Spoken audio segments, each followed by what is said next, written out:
Welcome back to Her Real Stories, where we share powerful tales of resilience, revenge, and redemption. I'm your host, and today we have a story that will leave you questioning everything you thought you knew about family loyalty and inheritance. Before we begin, I want you to ask yourself this. What would you do if the people you loved most abandoned you in your darkest hour? How far would you go to teach them the value of what they've taken for granted? Today's story follows Rosalinda Manuels, a 58-year-old woman who discovered that sometimes the most loving thing you can do is show someone exactly what life would be like without you. If you've ever felt undervalued, taken for granted, or invisible to the people who should love you most, this story is for you. And if you're new to our channel, please hit that subscribe button and ring the notification bell. We share these life-changing stories every week, and you won't want to miss what's coming next. Now, let me tell you about the day Rosalinda's world collapsed, and how she turned that collapse into the most brilliant revenge plan you've ever heard. But fair warning, this story will make you laugh, cry, and probably call your own family members before it's over. Let's begin. My name is Rosalinda Manuels, and at 63, I thought I knew what betrayal felt like. I was wrong. The morning it happened, I was arranging white lilies in my crystal vase, the same vase my late husband Marcus had given me on our 20th anniversary. The sunlight streaming through the bay windows of my Tudor-style home caught the petals just right, making them glow like pearls. For a moment, I felt that familiar pang of missing Marcus, gone now for 3 years, but also a sense of contentment. My daughter Victoria would be visiting next week with her husband James and my granddaughter Sophia. We'd planned a lovely dinner, just like old times. That's when the pain hit. It started as a tightness in my chest, like someone had wrapped steel bands around my ribs and was slowly turning a screw. The crystal vase slipped from my hands, shattering against the marble floor with a sound that seemed to echo through my entire being. Water and lily petals scattered everywhere, mixing with the fragments of what had once been beautiful. I remember thinking how symbolic it was, all that beauty, destroyed in an instant. The pain intensified, radiating down my left arm like liquid fire. My legs gave out, and I found myself on my knees among the broken glass, gasping for air that wouldn't come. The room started spinning, the afternoon light becoming too bright, too harsh. Heart attack. The words formed in my mind with crystalline clarity even as my vision began to blur. At 63, with a family history of cardiac problems, I knew exactly what was happening to my body. With shaking fingers, I managed to reach my phone. The paramedics were professional, efficient. Strangers who showed me more care in those crucial minutes than, well, we'll get to that part soon enough. The ambulance ride was a haze of sirens and worried voices. I drifted in and out of consciousness, thinking about Marcus, about how he'd held my hand during my mother's final hospital stay, whispering reassurances that everything would be okay. I'd held onto his strength then, drawn from his unwavering presence. Now I was alone. The emergency room was all harsh fluorescent lights and the antiseptic smell that seems to permeate every hospital corridor. Dr. Martinez, a kind woman about my daughter's age, explained that I'd suffered a moderate heart attack. Not immediately life-threatening, but serious enough to require several days of observation and monitoring. "You're lucky," she said, her dark eyes filled with genuine concern. "If you'd waited much longer to call for help." But I didn't feel lucky. Lying in that sterile hospital bed, connected to machines that beeped and hummed with electronic vigilance, I felt more alone than I had since Marcus passed away. That's when I reached for my phone to call my family. Victoria answered on the 4th ring, her voice carrying that slightly annoyed tone I'd grown accustomed to over the years. "Mom, this really isn't a good time. We're just sitting down to dinner at this amazing restaurant overlooking the Mediterranean. The sunset is absolutely gorgeous, and James is trying to take photos for his Instagram." "Darling," I said, my voice still weak from the medication and trauma. I'm in the hospital. I've had a heart attack. There was a pause. Not the shocked, concerned pause you'd expect, but the kind of pause someone makes when they're calculating the inconvenience of your emergency. "Oh," Victoria said finally. "Well, are you? I mean, you're obviously okay enough to call, right?" "Look, Mom, we're in the middle of our anniversary trip. James planned this for months, and you know how expensive it was. We literally just got here yesterday." I closed my eyes, feeling a different kind of pain in my chest now. "Victoria, I almost died today." "But you didn't," she said, and I could hear James laughing in the background, probably at something on his phone. "Listen, Mom, I'll call you tomorrow to check in, okay? The time difference is just crazy right now, and we have dinner reservations every night this week. James says hi." She hung up before I could respond. I stared at the phone for a long moment, telling myself that maybe I was being dramatic. Maybe she was right. I was okay after all. The crisis had passed. But deep down, in that place where a mother's expectations live, I felt something crack that had nothing to do with my heart. Next, I called James directly. Surely my son-in-law, who'd always been so charming at family gatherings, who called me Mom Rosalinda with that boyish grin, would understand the gravity of the situation. "Hey, Mom Rosalinda." His voice was jovial, slightly slurred. They'd obviously been drinking. "Victoria told me you had a little scare today. Feeling better now?" A little scare. I almost laughed, but it would have hurt too much. "James, I had a heart attack. I'm in the cardiac intensive care unit." Right, he said, and I could hear the clink of glasses, the sound of a restaurant full of people enjoying their evening. "But you're tough as nails, Mom. Remember when you broke your ankle last year and still hosted Thanksgiving? You're like Wonder Woman." "This isn't the same thing, James. I need—" "Oh, hold on. The waiter's here with our appetizers. They have this incredible seafood platter, and Victoria's dying to try the lobster bisque. Listen, we'll definitely call you when we get back, okay? Maybe we can all have lunch or something. I know Victoria's been meaning to spend more time with you." Another lie wrapped in cheerful promises. The last time we'd had lunch together was 8 months ago, and Victoria had spent the entire time checking her phone and complaining about her yoga instructor. "James. Oh, I have to go. Victoria's waving me over. Take care of yourself, Mom."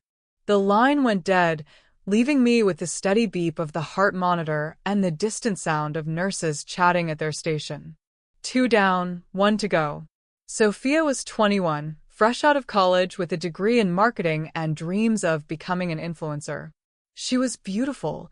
She'd inherited the Manuel's bone structure that had served me well in my younger years, but there was something brittle about her beauty, something that suggested it was her most valuable asset, and she knew it. Still, she was my granddaughter. The little girl who used to braid my hair and tell me elaborate stories about fairy kingdoms where grandmothers were queens and dragons were actually misunderstood cats. Surely she would care. Grandma Rose. Her voice was bright and energetic, very much the excited tone of someone her age. "OMG, you're calling at like the perfect time. I'm at this incredible beach club, and the sunset is literally insane. I've already posted like 15 stories, and my followers are going crazy for the content." "Sophia, sweetheart, I'm calling because—" "Oh, wait, let me just— Okay, I'm getting the most amazing shot of these cocktails. They're like art, you know? The bartender here is seriously talented. Mom and Dad are being so boring, just sitting at their table, but I'm all about capturing the experience." "Sophia." My voice was sharper now, cutting through her chatter. "I'm in the hospital. I had a heart attack today." "What?" The background music and conversation continued, suggesting she wasn't alone. "Oh my God, really? That's so scary. Are you okay?" Finally, I thought. Finally, someone who sounds concerned. "I'm stable, but it was touch and go for a while. The doctors want to keep me for observation, and Wait, I'm so sorry, Grandma. But my friend Alexis is here, and she's leaving tomorrow to go back to New York. I literally haven't seen her in like 6 months, and she's got connections at this fashion magazine where I might be able to intern. My heart, my recently attacked, still fragile heart, sank. This is really important for my career, you know? But I'm so glad you're okay. Mom's there with you, right? Or Dad? I'm sure they're taking good care of everything. No, Sophia. No one is here. I'm alone. Oh. Another pause, this one shorter and more impatient. Well, I mean, the doctors are there, right? And you're in like the best place possible if something goes wrong again. I'm sure Mom and Dad will fly back if it's really serious. If it's really serious. As if a heart attack wasn't serious enough to warrant their immediate attention. Look, Grandma, I have to run. Alexis is literally waving me over, and I don't want to miss this opportunity. But I'll call you super soon, okay? Love you. And just like that, I was alone again. I set the phone down on the bedside table and stared at the ceiling tiles, counting the tiny holes in the acoustic panels. Somewhere in the distance, I could hear another family's reunion. Laughter, tears of relief, the sound of people who actually cared about each other. That night, as I lay in the darkness listening to the mechanical symphony of the ICU, I made a decision that would change everything. If my family wanted to treat me like I was already dead, then perhaps it was time to plan my funeral. But this funeral would be one they'd never forget. Before we continue with Rosalinda's story, I want to pause and talk directly to you. If you've ever felt dismissed, overlooked, or taken for granted by the people who are supposed to love you most, you're not alone. Sometimes the deepest wounds come from those closest to us, and it's okay to acknowledge that pain. But here's what I want you to remember. Your worth isn't determined by how others treat you. Your value doesn't diminish because someone else fails to see it. If you've ever been told you're too old to start over, let me tell you, that's a lie. Your story isn't over, and you still have chapters left to write. Our best-selling book, Reclaiming Your Peace After Pain, is filled with simple, powerful steps to help you heal, rebuild, and fall in love with life again. Click the link in the description box and start your new beginning today. And if Rosalinda's story resonates with you, please hit that like button and let us know in the comments. Your engagement helps us share these important stories with more people who need to hear them. Now, let's see what our remarkable protagonist does next. Recovery is a strange thing. Your body heals at its own pace, following the mysterious rhythms of cellular repair and pharmaceutical intervention, but your mind has all the time in the world to think. And think. And think. For 3 days, I lay in that hospital bed, connected to monitors and 4 drips, watching the steady parade of visitors who came to see other patients. Wives rushing in with overnight bags and worried expressions. Adult children taking time off work to hold their father's hand during surgery. Grandchildren with handmade get-well cards decorated with glitter and crooked hearts. I watched them all, and I waited. My phone sat silent on the bedside table. No calls from Victoria checking on my condition. No texts from James asking if I needed anything. No Instagram-worthy photos from Sophia with captions about praying for her grandmother's recovery. The only person who seemed to notice my existence was Maria Santos, the night shift nurse who had been assigned to my care. She was probably 45, with graying hair she wore in a practical bun and laugh lines that suggested she'd seen enough of life to find humor in unexpected places. "No visitors today?" she asked on my second evening, checking the 4 line with gentle efficiency. "My family is traveling," I said, the lie tasting bitter in my mouth. "Theirs abroad." Maria nodded, but something in her expression suggested she'd heard similar explanations before. Hospitals, I was learning, were places where the truth of people's relationships became impossible to hide. "Well," she said, adjusting my pillows with the kind of care I hadn't felt in months, sometimes the people we think we can count on disappoint us. But you know what I've learned after 20 years of nursing? Family isn't always about blood.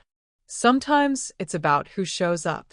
That night, she brought me chamomile tea from her own stash and sat with me during her break, telling me stories about her 3 teenage sons and her husband who worked double shifts at the auto plant to make ends meet. She spoke about her mother in El Salvador, who sent care packages filled with homemade soap and letters written in careful cursive. She's 83, Maria said, showing me a photo on her phone.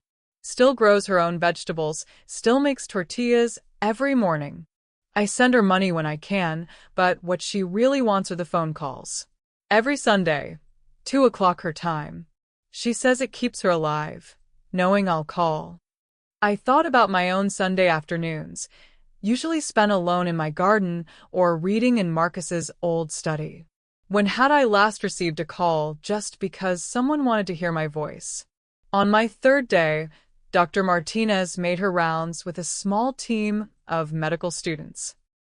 She was pleased with my progress. My heart rhythm had stabilized, and the blood work showed no signs of further damage. "You're going to be fine, Mrs. Manuels," she said, making notes on her tablet. "Your heart is strong, and with some lifestyle adjustments and medication, there's no reason you can't live a full, active life for many years to come." Many years to come. The phrase echoed in my mind long after she'd moved on to the next patient. That afternoon, I called my lawyer. Daniel Hartwell had been handling my legal affairs since Marcus passed away. He was a meticulous man in his 60s, with steel-gray hair and the kind of quiet competence that came from decades of helping people navigate life's most difficult moments. "Rosalinda," he said, and I could hear the genuine concern in his voice. "I heard about your hospitalization through the grapevine. How are you feeling?" The grapevine. Not through my daughter or son-in-law, but through the network of professional acquaintances who apparently cared more about my well-being than my own family. "I'm recovering well. Thank you, Daniel. But the experience has given me some time to think about my estate planning." "Of course. Would you like me to come to the hospital, or would you prefer to wait until you're discharged?" "Actually, I'd prefer to handle this over the phone for now. I want to make some changes to my will." There was a pause, the kind that suggested Daniel was switching into his professional mode. "What kind of changes did you have in mind?" I had spent the previous night thinking about this conversation, planning exactly what I wanted to say. But now, with the words actually forming in my mouth, I felt a strange sense of liberation. "I want to create a trust," I said. "A very specific kind of trust." I'm listening. "My current estate is worth approximately $3 million, including the house, investments, and Marcus's life insurance policy. I want to leave the bulk of that money to Victoria, James, and Sophia, but with certain conditions." Daniel was quiet for a moment. "What kind of conditions, Rosalinda?" I smiled, feeling something I hadn't felt in months, a sense of purpose. "Creative ones, Daniel.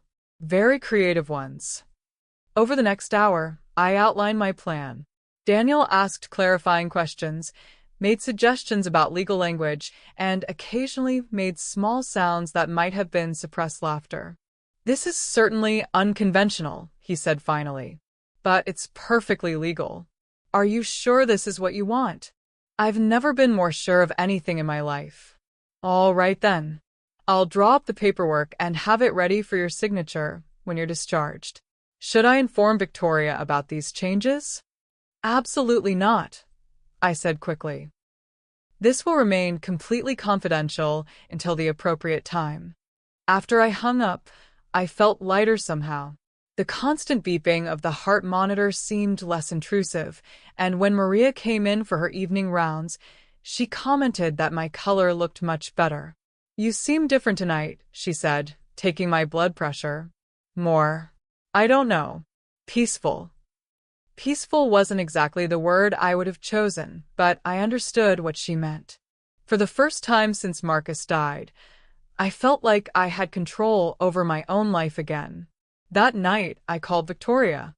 Not because I expected anything to have changed, but because I wanted to test something. She answered on the second ring this time, which I supposed was progress. Mom. How are you feeling? Her tone was carefully modulated, concerned enough to seem caring, but not so concerned as to suggest she might actually consider cutting her vacation short. Much better, thank you. The doctors say I can go home tomorrow. Oh, that's wonderful news. See? I told James you were tougher than you look. Yes, you did.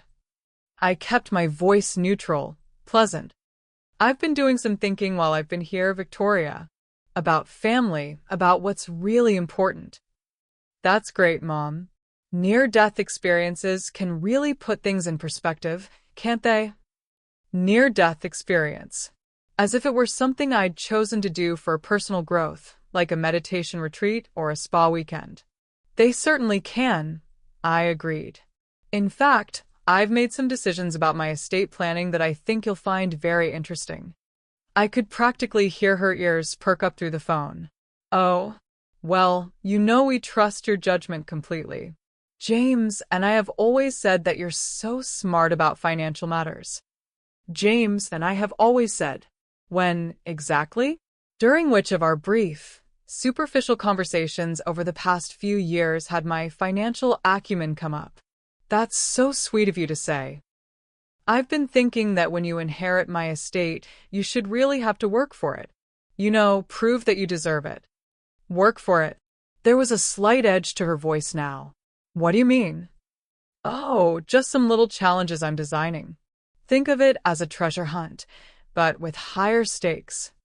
Victoria laughed, but it sounded forced. You always were creative, Mom. James. Mom's planning some kind of inheritance game for us. I could hear James in the background, saying something that made them both laugh. They thought I was being silly, playing some kind of eccentric grandmother game. Perfect. Perfect. Well, I should let you get back to your vacation, darling. Give my love to James and Sophia. We will. And Mom, take care of yourself. We love you. The pause before "we love you" was so long that I wondered if she'd forgotten the words. I love you too, Victoria. More than you'll ever know. After I hung up, I sat in the darkness for a long time, listening to the sounds of the hospital at night. Somewhere down the hall, a family was saying goodbye to someone who wouldn't be coming home. Their grief was raw, desperate, the kind of pain that comes from loving someone so deeply that their loss leaves a hole in your world. I had felt that kind of grief when Marcus died. But this absence of my family when I needed them most, this was a different kind of loss entirely. This was the death of illusions. Tomorrow, I would go home to my empty house and my silent phone. I would water the plants that Marcus had loved, sit in the chair where he used to read his evening paper, and begin planning the most important project of my life. My family wanted my money. They could have it. But they were going to earn every single penny. Coming home from the hospital was like returning to a museum of my own life. Everything was exactly as I'd left it. The broken vase cleaned up by my cleaning service, fresh flowers and a replacement vase, the mail neatly stacked on Marcus's old desk in the study. But the house felt different somehow, as if the 3 days of my absence had allowed some essential warmth to seep out through the windows and doors. Mrs. Patterson, my neighbor of 15 years, had left a casserole on the front porch with a note. "Welcome home, dear. Call if you need anything." A woman I exchanged pleasantries with over the garden fence had shown more practical concern than my own daughter. I spent that first evening walking through the rooms of my home, seeing them with new eyes. The formal dining room where we'd hosted countless family gatherings back when Victoria still made an effort to visit regularly. The living room where Sophia had played with her dolls during weekend stays, creating elaborate scenarios where everyone lived happily ever after. Those days felt like scenes from someone else's life. The next morning, I called Victoria. "Mom." Her voice was bright, artificially cheerful. "How does it feel to be home?" Wonderful. Elitsmusli. I slept like a baby in my own bed. How's the rest of your vacation going? Oh, it's been incredible. We went to this amazing little island yesterday, and Sophia got the most gorgeous photos for her portfolio. James found this restaurant that's apparently famous for its seafood risotto. We're having such a relaxing time. Relaxing. While I was recovering from a heart attack. That sounds lovely, darling. Listen, I wanted to apologize for being so dramatic about the heart attack. You are absolutely right.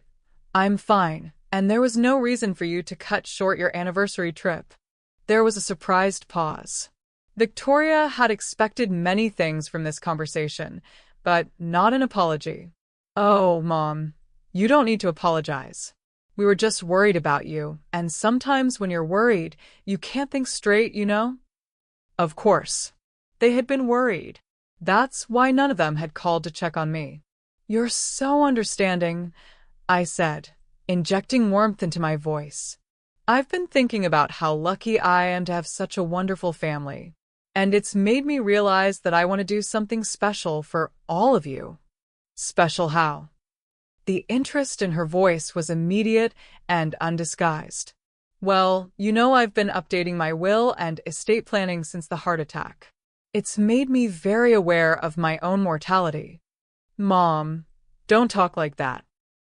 You're going to be around for years and years. But her tone suggested she was more interested in the will than my longevity. I hope so, dear. But I want to make sure that when the time comes, my legacy reflects how much I love you all. I'm planning something very special, a way to honor each of you individually while ensuring that my estate goes to people who truly appreciate what Marcus and I worked so hard to build. That sounds thoughtful. I want it to be meaningful, not just a simple transfer of money. I want you, James and Sophia, to really understand the value of what you're inheriting. Over the next 20 minutes, I painted a picture of an elaborate inheritance designed to celebrate our family bonds. I spoke of personal challenges tailored to each of their strengths, of rewards that would reflect their individual contributions to our family legacy. Victoria ate it up.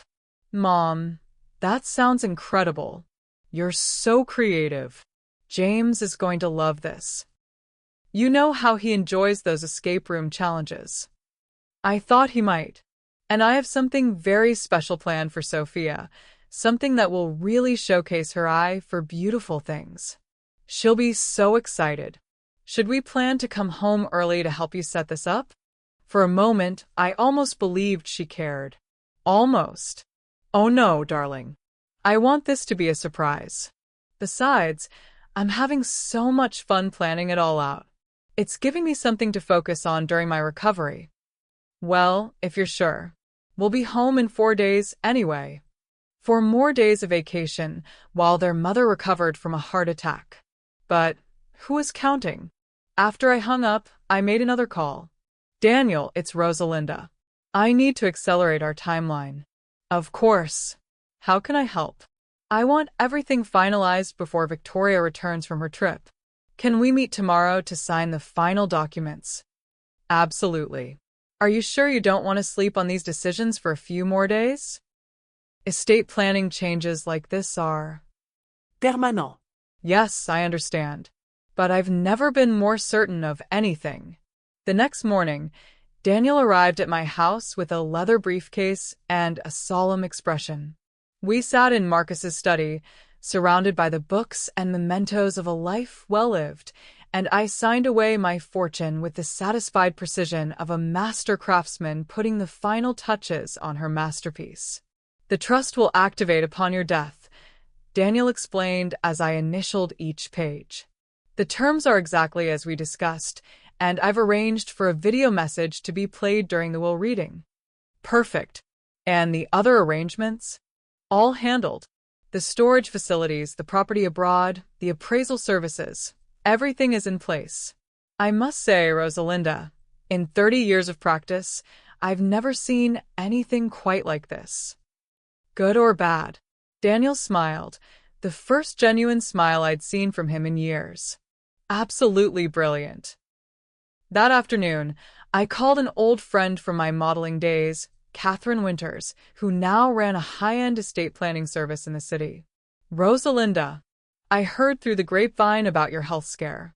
How are you feeling? The grapevine again. It was remarkable how news traveled through every network except my own family. Much better, thank you. Catherine, I need a favor. A rather unusual favor. I'm intrigued. I need you to help me stage my own death. There was a long pause. I'm sorry, what? Not actually die, of course.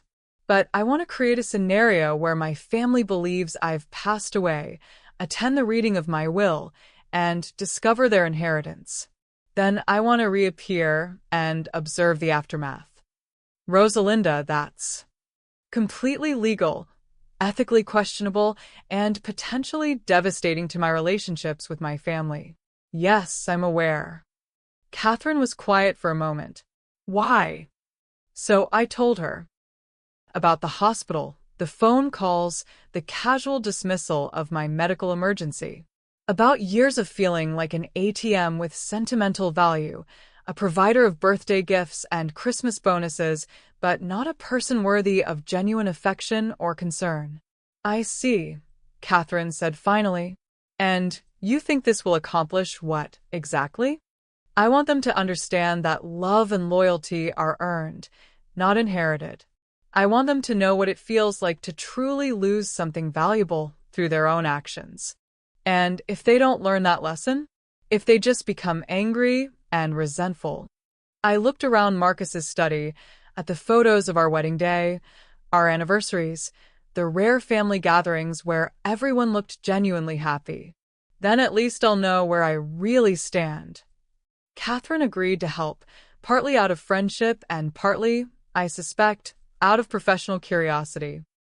Over the next 2 days, we arranged for a private medical facility to issue a death certificate, for a funeral home to handle the arrangements, and for Daniel to coordinate the will reading. This is temporary, Catherine warned me. You'll have maybe a week before people start asking questions, requesting to see the body, wanting funeral details. A week will be more than enough. The day before Victoria was scheduled to return, I received a text from Sophia. Can't wait to see you, Grandma. Bringing you the most gorgeous scarf from Italy. 2 hearts. A scarf. After I'd nearly died, she was bringing me a scarf. I typed back. Can't wait to see you too, sweetheart. I have so many surprises planned. Then I turned off my phone, locked up my house, and drove to the small apartment Catherine had arranged for me across town. For the next week, Rosalinda Manuels would be officially dead. But she had never been more alive. Death, I discovered, is remarkably bureaucratic. Even a fake one requires an extraordinary amount of paperwork, coordination, and attention to detail. Catherine had warned me that staging my own demise would be complex, but I hadn't anticipated just how many moving pieces would need to align perfectly. We'd arranged for a private medical facility to issue a temporary medical certificate pending investigation, not a full death certificate, which would have required more scrutiny than we could handle. From my temporary apartment, a modest 2-bedroom place with beige walls and rental furniture, I watched the drama unfold like a playwright observing her opening night from the back row. Victoria, James, and Sophia returned from their Mediterranean vacation on a Thursday evening. According to the plan, they would find a message on Victoria's voicemail from Daniel, asking them to contact him urgently regarding a family matter. I had specifically instructed him to use those words, vague enough to cause concern, but not specific enough to prepare them for what was coming. Friday morning at 8 a.m., Catherine called me with updates. Victoria just called the hospital, she reported. They confirmed that you were brought in Thursday evening by ambulance, suffered a massive cardiac event, and that a temporary medical certificate has been issued pending investigation. The doctor on duty gave her all the appropriate condolences and explained that the family would need to work with your lawyer to access any prearranged trust accounts for funeral expenses. How did she sound? Shocked. Genuinely shocked. She kept asking if there wasn't some mistake, if they were sure it was you. Part of me, the part that still wanted to believe in my daughter's capacity for love, felt a stab of guilt. But then I remembered lying alone in that hospital bed, waiting for visitors who never came. What about James and Sophia?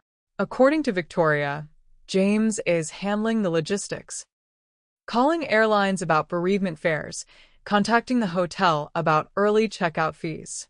He mentioned something about his marketing director position requiring him to manage crisis communications, so he's applying those skills to this situation.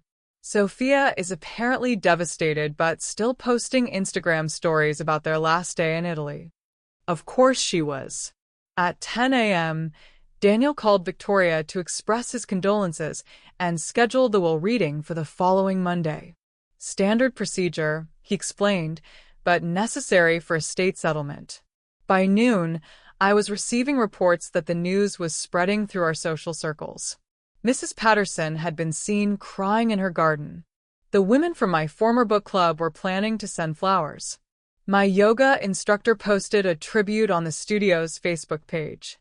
Strangers and acquaintances were mourning me more publicly than my own family. Saturday brought the first real test of our deception. Victoria, James, and Sophia came to my house, now the estate, to begin making arrangements. Catherine had positioned herself as the family liaison, helping them navigate the overwhelming process of dealing with my sudden death. I watched from a car parked across the street, wearing dark sunglasses and a headscarf, feeling like a spy in my own life. Victoria looked genuinely stricken as she stood on the front porch, fumbling with the spare key I'd given her years ago for emergencies.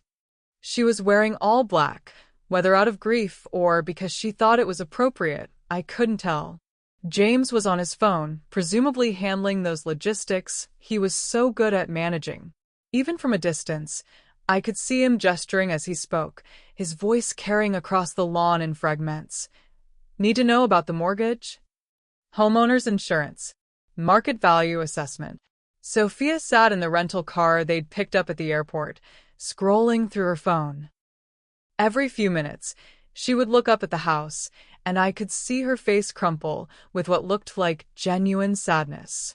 Then she would return to her phone, presumably updating her social media followers about her tragic loss.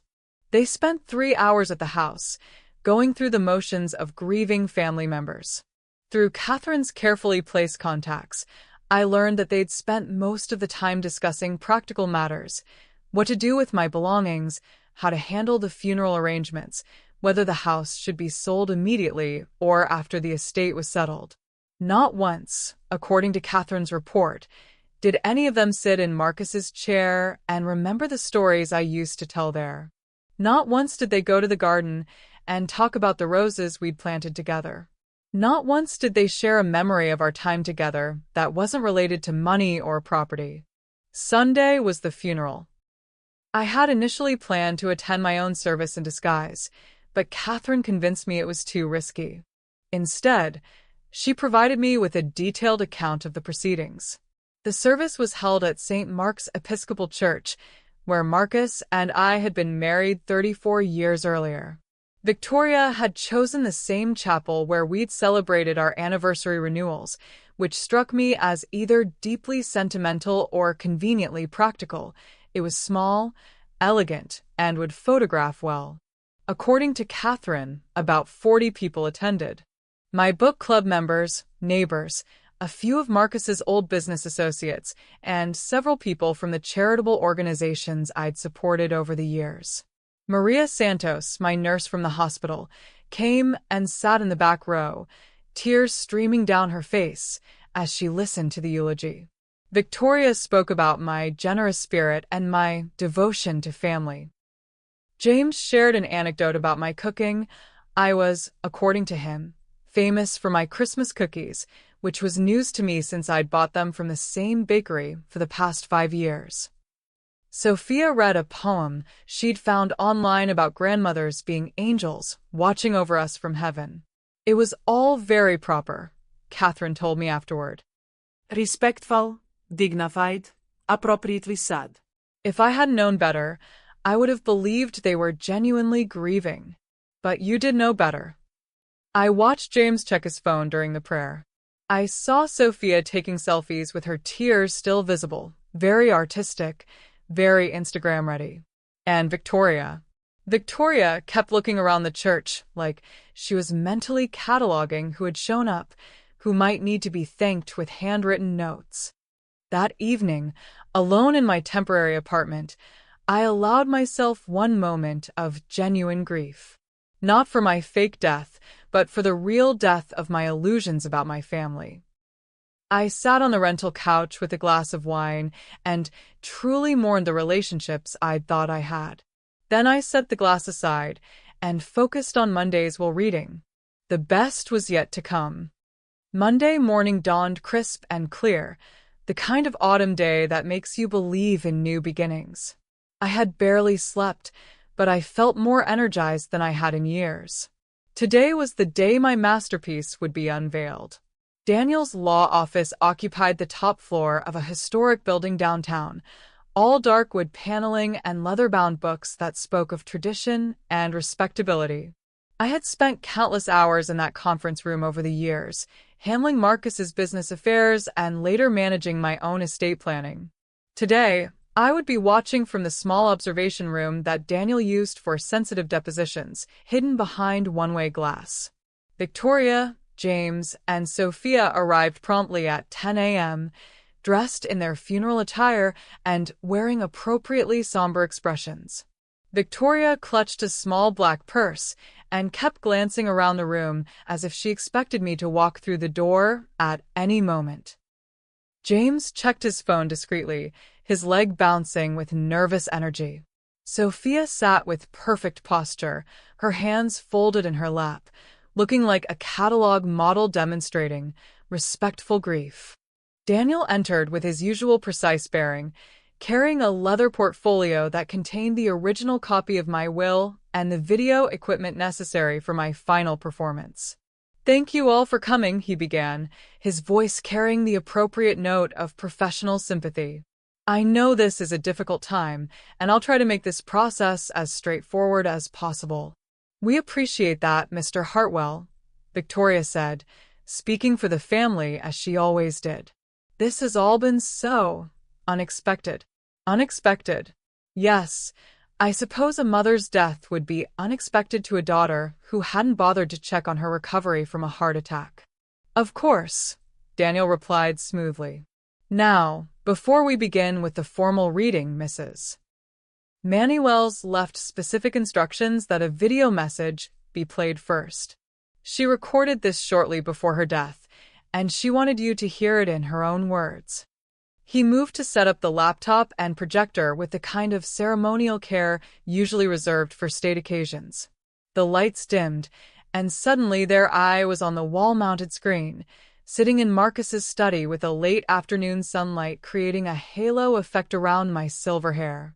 I looked good, I had to admit.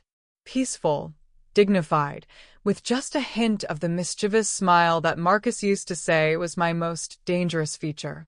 "My dearest family," my recorded voice began, and I watched Victoria's face crumple slightly at the sound. "If you're watching this, then I've passed on to whatever comes next, and you're gathered here to learn about your inheritance." James leaned forward slightly, his attention now completely focused on the screen. "I want you to know that I love you all very much. You are my legacy, my contribution to the future, and everything I've done has been motivated by my desire to see you become the best versions of yourselves." Sophia dabbed at her eyes with a tissue, and for a moment, I almost felt guilty about what was coming next. But love without wisdom is just sentimentality, and I would be doing you a disservice if I simply handed you everything I've worked for without ensuring that you truly understand its value. Victoria and James exchanged a quick glance. They could sense something shifting in the tone of my message. "So I've designed your inheritance as a series of challenges, each one specifically tailored to your unique strengths and interests. Think of it as a treasure hunt, but with stakes that will change your lives forever." The video paused, and Daniel cleared his throat. Now we'll proceed with the formal reading of the will. He opened the portfolio and began reading in his practiced legal cadence.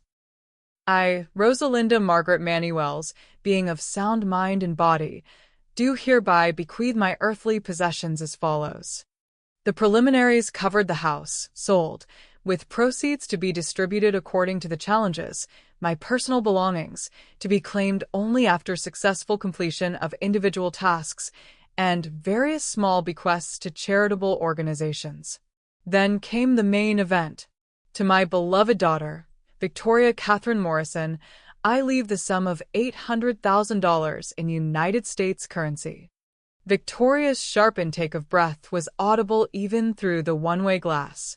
However, Daniel continued, his voice never wavering, this inheritance comes with specific conditions. The money has been converted to coins, quarters, dimes, nickels, and pennies, and distributed across 47 different storage units in 12 states. Mrs. Morrison will receive a map and a series of clues that will lead her to each location. She must personally collect, count, and transport each coin to claim her inheritance. She has 1 year to complete this task, and any coins not collected within that time frame will be donated to charity. The silence in the room was deafening. I'm sorry, Victoria said slowly. Could you repeat that? Daniel read the passage again, word for word. Victoria's face went through a remarkable transformation, confusion, disbelief, and then a dawning horror as the reality of the situation sank in. Are you telling me, she said, her voice rising slightly, that my mother converted $800,000 into loose change and scattered it across the country like some kind of insane scavenger hunt? That appears to be correct, Daniel replied with professional neutrality. James was frantically calculating on his phone. Do you have any idea how much $800,000 in quarters weighs? That's literally tons of metal.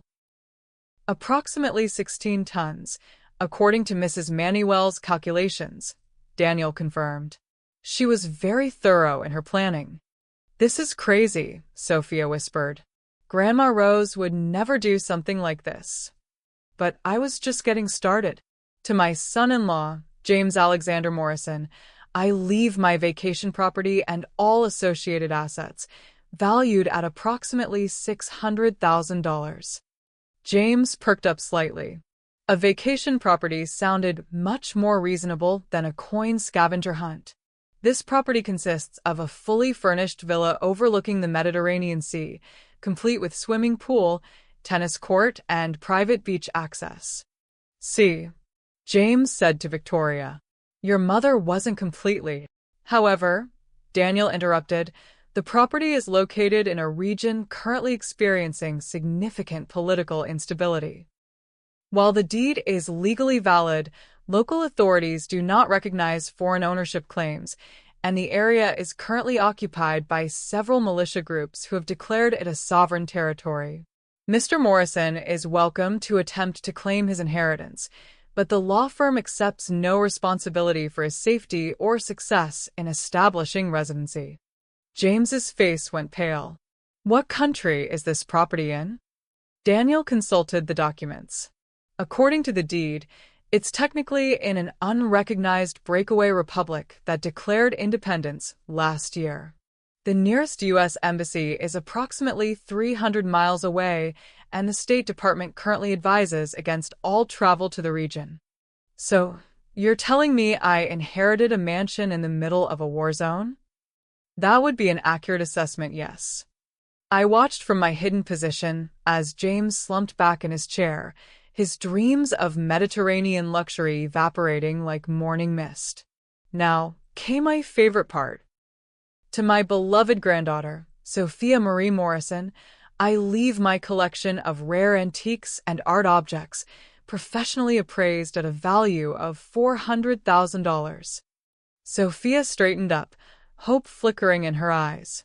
Antiques and art sounded like exactly the sort of sophisticated inheritance she could showcase on social media. This collection includes several pieces that have been in the Manuels family for generations, as well as acquisitions made during my extensive travels with my late husband. What kind of antiques? Sophia asked eagerly. Daniel turned to a new page in the document. The collection consists of 12 antique chamber pots from various European countries, dating from 1750 to 1890. A set of Victorian mourning jewelry made from human hair. 17 taxidermied squirrels arranged in domestic scenes. A collection of medieval torture devices, some still bearing original rust stains. And a series of oil paintings depicting various stages of the Black Death, commissioned by Mrs. Manny Wells from a contemporary artist who specializes in historically accurate plague scenes. The room fell silent again. "I'm sorry," Sophia said faintly. "Did you say taxidermied squirrels?" "Indeed."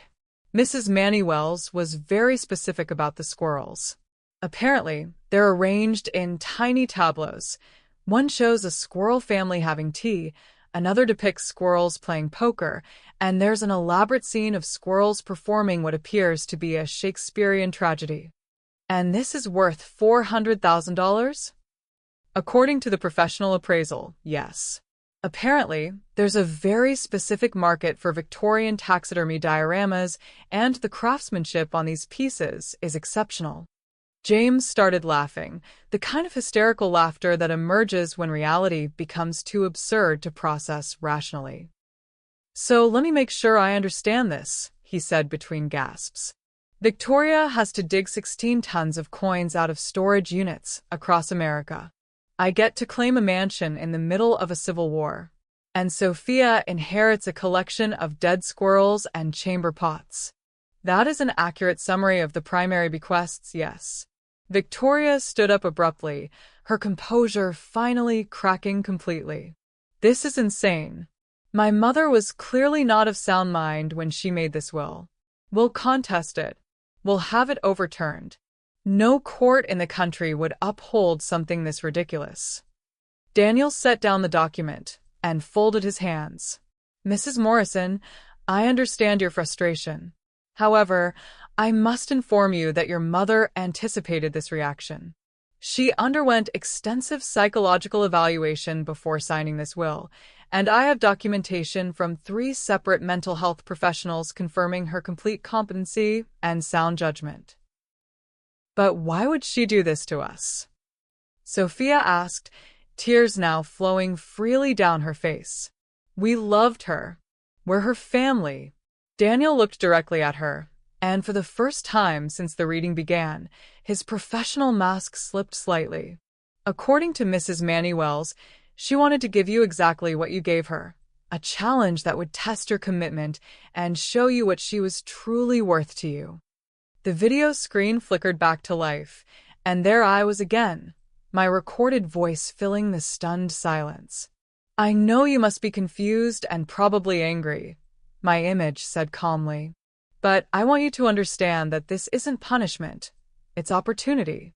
You have 1 year to claim your inheritances, and in doing so, you'll discover exactly how much my love and support has meant to you over the years."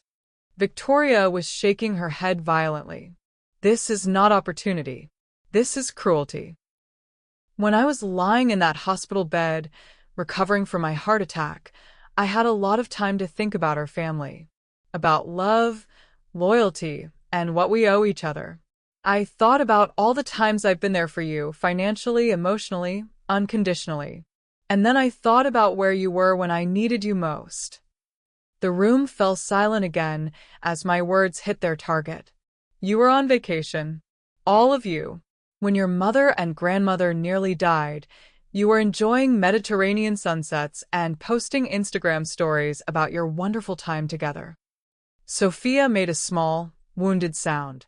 "So, I decided to give you the same level of consideration you showed me.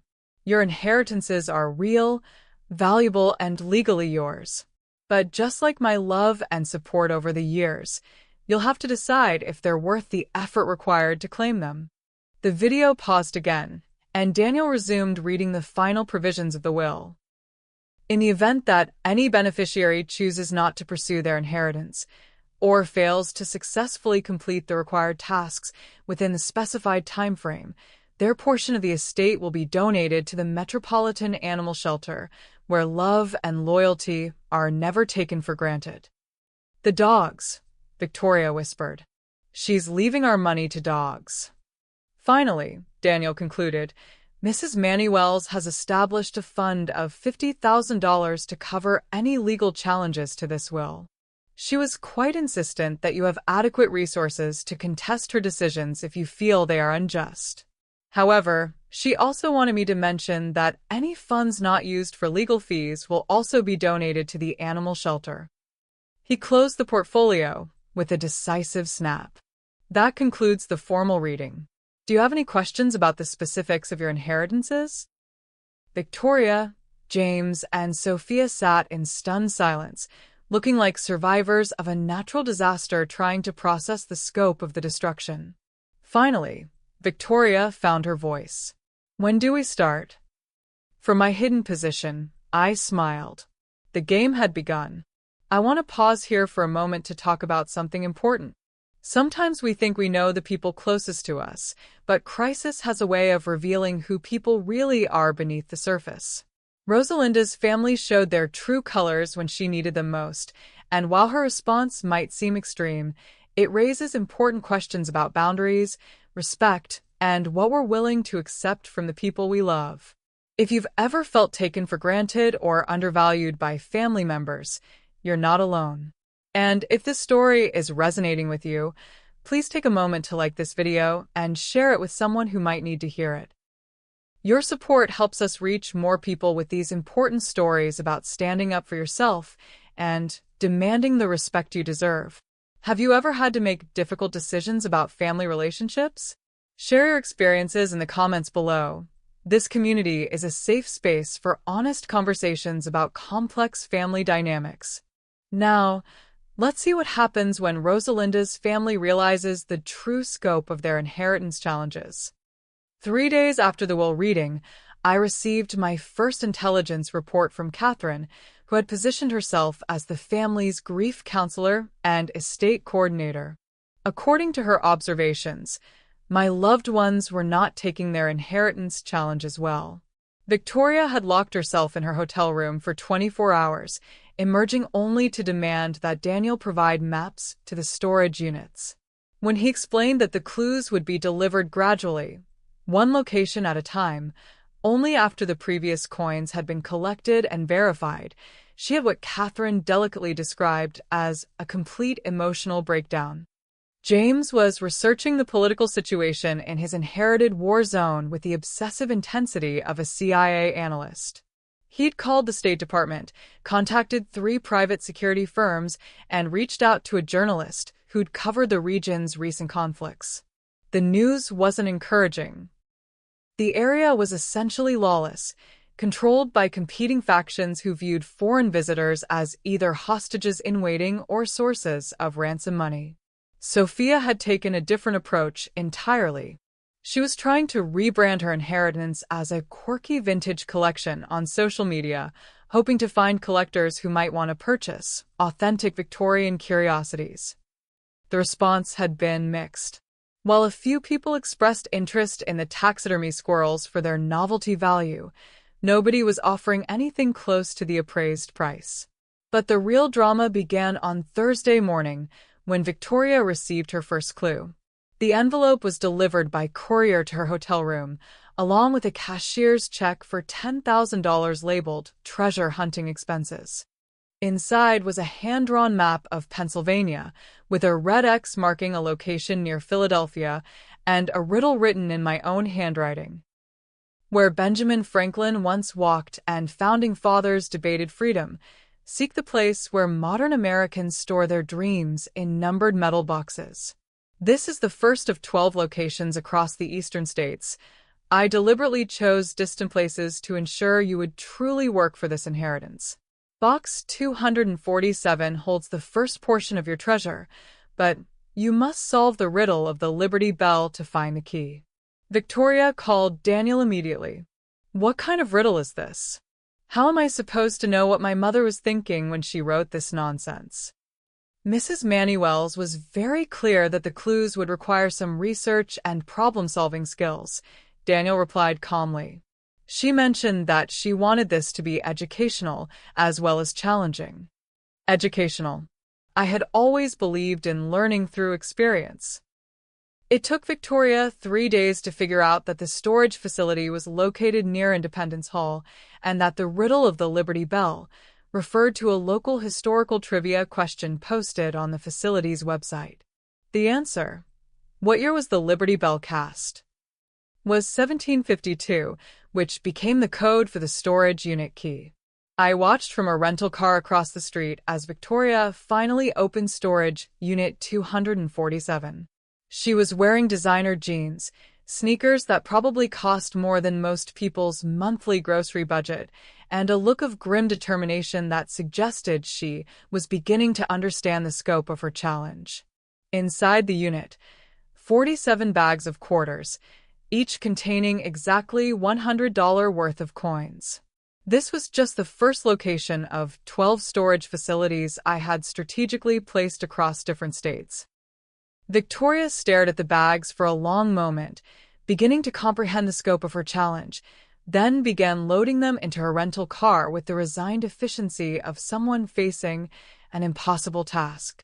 The bags were heavy, each one weighed about 14 pounds, and by the time she'd loaded half of them, her designer clothes were dusty and her perfectly styled hair was beginning to wilt.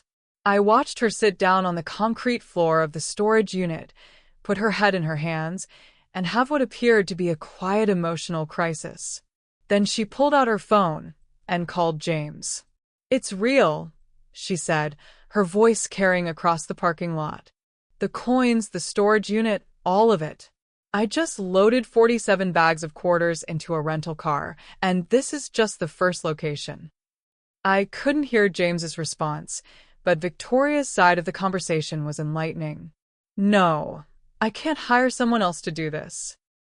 The will specifically states that I have to personally collect, count, and transport every coin. And no, I can't just exchange them at a bank. They have to be individually verified against a master list that the lawyer has. Each bag has a serial number and a specific coin count." A pause. Of course it's humiliating. I'm a 55-year-old woman crawling around storage units collecting loose change like some kind of deranged treasure hunter. But what choice do I have? It's $800,000, James. We need this money. Another pause, longer this time. Well, maybe if you weren't planning to risk your life in a war zone for a house you'll never be able to live in, we could figure out an alternative. But since we're both committed to this insanity, I guess I'm going to become very familiar with every storage facility in America. She hung up and stared at the remaining bags with an expression of pure defeat. But she didn't give up. Over the next 2 hours, I watched her load every single bag into her car, organize them by serial number, and carefully check each one against a master list. By the time she was finished, her manicured hands were dirty, her back was clearly aching, and she looked like she'd aged 5 years in one afternoon. The most interesting part, though, was what happened next. Instead of driving straight back to her hotel, Victoria sat in her rental car for almost an hour, staring at the bags of quarters that filled her back seat and trunk. I could see her shoulders shaking, and I realized she was crying. Not the delicate tears of grief she displayed at my funeral, but the raw, ugly sobbing of someone who has just confronted an unpleasant truth about themselves. Meanwhile, James had decided to pursue his inheritance with military precision. He'd hired a consulting firm that specialized in international asset recovery, complete with security advisors and risk assessment specialists.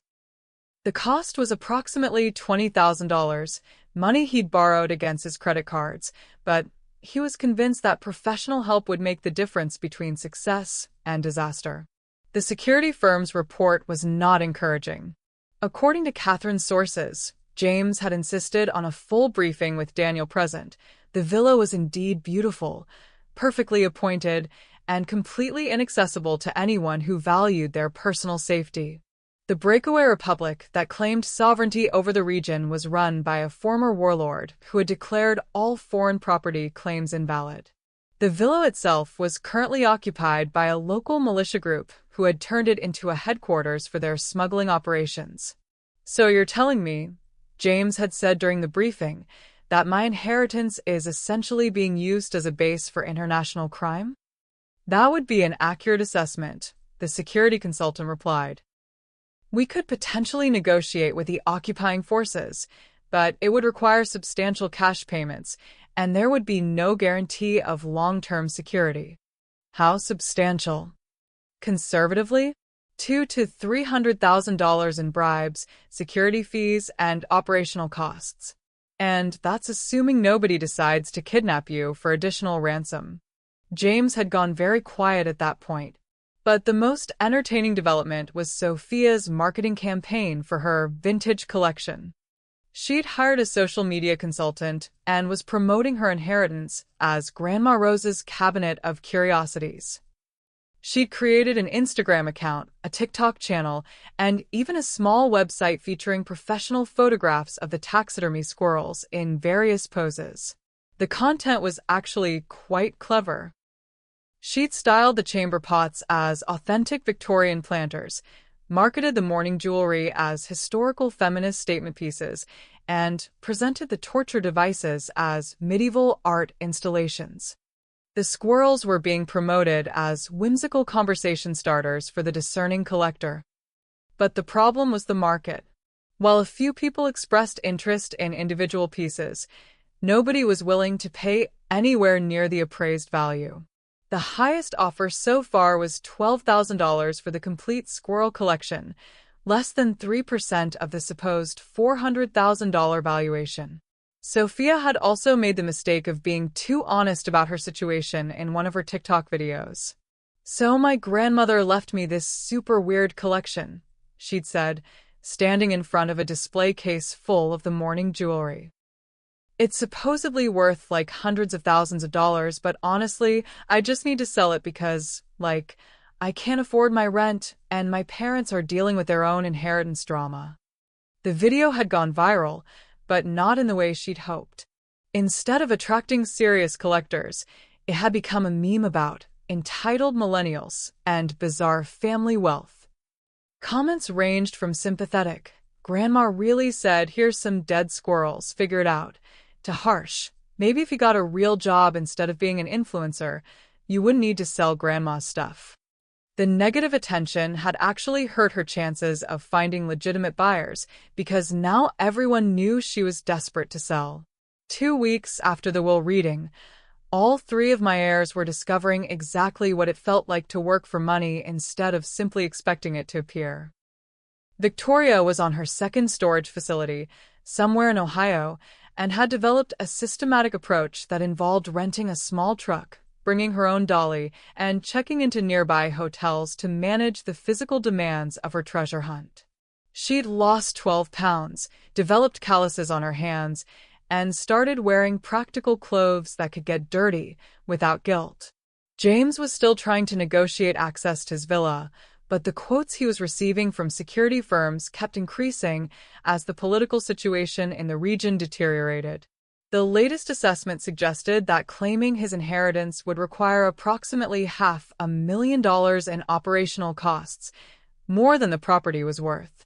Sophia had pivoted to trying to find museums or universities that might want her collection for educational purposes, but most institutions were put off by the combination of the asking price and the bizarre nature of the items.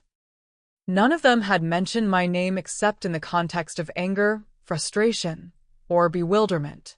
But the real test was still coming, because hidden in each of their challenges was a lesson I desperately wanted them to learn. Victoria was discovering the value of hard work and persistence. James was learning that some prizes aren't worth the cost of claiming them. And Sophia was finding out that things aren't always worth what people say they're worth. The question was whether they would recognize these lessons or simply see them as elaborate forms of punishment. From my temporary apartment, surrounded by reports and photographs documenting their progress, I found myself feeling something I hadn't expected: pride. Not in their success. They were all struggling badly with their tasks, but in their determination. Despite the humiliation, the physical challenges, and the growing realization that their inheritances might be more trouble than they were worth, none of them had given up. Maybe there was hope for my family after all. Or maybe they were just more desperate for my money than I'd realized. Either way, it was time for phase 2 of my plan. 1 month into their inheritance challenges, my family was beginning to fracture under the pressure. What had started as frustration and bewilderment was evolving into something darker, a combination of exhaustion, resentment, and the kind of bitter arguments that only emerge when people are forced to confront uncomfortable truths about themselves. Victoria was currently in Kansas, working on her 7th storage facility. According to Catherine's reports, she developed an efficient system. Arrive in town the night before, research the riddle clues at the local library or historical society, solve the puzzle early in the morning, and spend the rest of the day loading coins. She'd purchased a small truck specifically for the task and had become surprisingly knowledgeable about American history and geography. But the physical and emotional toll was evident. In the surveillance photos Catherine provided, Victoria looked like a different person, thinner, harder somehow, with a kind of determined expression that suggested she was running on pure stubbornness. Her designer clothes had been replaced with practical work gear, and her manicured hands now bore the calluses and cuts of someone who lifted heavy objects for a living. More importantly, she was starting to understand exactly how much work went into earning $800,000. "Do you know how many quarters $800,000 is?" she'd asked during a phone call to James that Catherine had overheard. 3.2 million individual coins. "I've been counting and verifying 3.2 million pieces of metal, one at a time, because our mother apparently wanted me to understand the value of every single penny she left us." The revelation in her voice was unmistakable. For the first time in her adult life, Victoria was truly comprehending the relationship between effort and reward. James, meanwhile, had reached a different kind of breaking point. After 3 weeks of research, consultation fees, and escalating quotes from security firms, he'd finally accepted that his Mediterranean villa was genuinely uncollectible. The final straw had come when his most expensive security consultant, a former Navy SEAL who specialized in high-risk asset recovery, had flatly refused to take the job. "Sir," the man had said during their video call, "I've worked in Afghanistan, Syria, and Somalia. I've extracted assets from some of the most dangerous places on Earth. But this region is currently experiencing active warfare between 4 different factions, none of whom recognize international law or property rights. Even if we could secure the villa temporarily, you'd never be able to actually use it or sell it to anyone else. My professional recommendation is to write this off as a total loss." James had spent $38,000 in consultation fees to learn that his $600,000 inheritance was worthless. But the most dramatic collapse was happening with Sophia. Her social media campaign for the Cabinet of Curiosities had backfired spectacularly. The viral attention had attracted not just potential buyers, but also investigative journalists who'd started digging into the story of the dead squirrel heiress. A particularly enterprising reporter from a local news station had tracked down the original appraiser and discovered that the $400,000 valuation was technically accurate, but only in a very specific and essentially fictional market. "These items are worth exactly what she said they're worth," the appraiser explained in a television interview that had been picked up by several national outlets. "If you could find the right buyer at the right time, with very specific interests and unlimited money." But the practical market for Victorian taxidermy squirrels arranged in domestic scenes is essentially non-existent. "I appraised them for insurance purposes, not resale value." The interview had destroyed any remaining credibility Sophia had with potential collectors. Worse, it had turned her into a minor internet celebrity for all the wrong reasons. Memes featuring the squirrel dioramas were spreading across social media, usually accompanied by captions about rich kids' problems, and when grandma's revenge goes viral. Sophia's response had been to have a complete emotional breakdown on Instagram Live. "Everyone thinks this is so funny," she'd sobbed to her phone camera, sounding every bit her 21 years. "But this was supposed to be my inheritance. This was supposed to help me start my life, pay off my student loans, maybe put a down payment on an apartment. Instead, I'm stuck with a collection of dead animals and antique toilet bowls that literally nobody wants to buy." The live stream had been viewed over 2 million times before she deleted it, but not before someone had saved and reshared it across multiple platforms. "My grandmother is dead," she continued, tears streaming down her face, "and I loved her, I really did. But she's totally ruined my life from beyond the grave. How am I supposed to explain this to people? How am I supposed to build a career when everyone knows me as the girl who inherited squirrel corpses?" The raw pain in her voice had actually generated some sympathy from viewers, but it had also revealed something crucial. For the first time, Sophia was truly confronting the gap between her expectations and reality. 5 weeks later, I decided it was time for a family meeting. Catherine arranged for Daniel to call Victoria, James, and Sophia with an urgent message. Mrs. Manuels had left additional instructions that needed to be delivered in person, and their presence was required at Hartwell and Associates law office immediately. They arrived separately, each looking like survivors of different disasters. Victoria wore practical clothes and moved with the careful precision of someone whose body ached constantly from weeks of physical labor.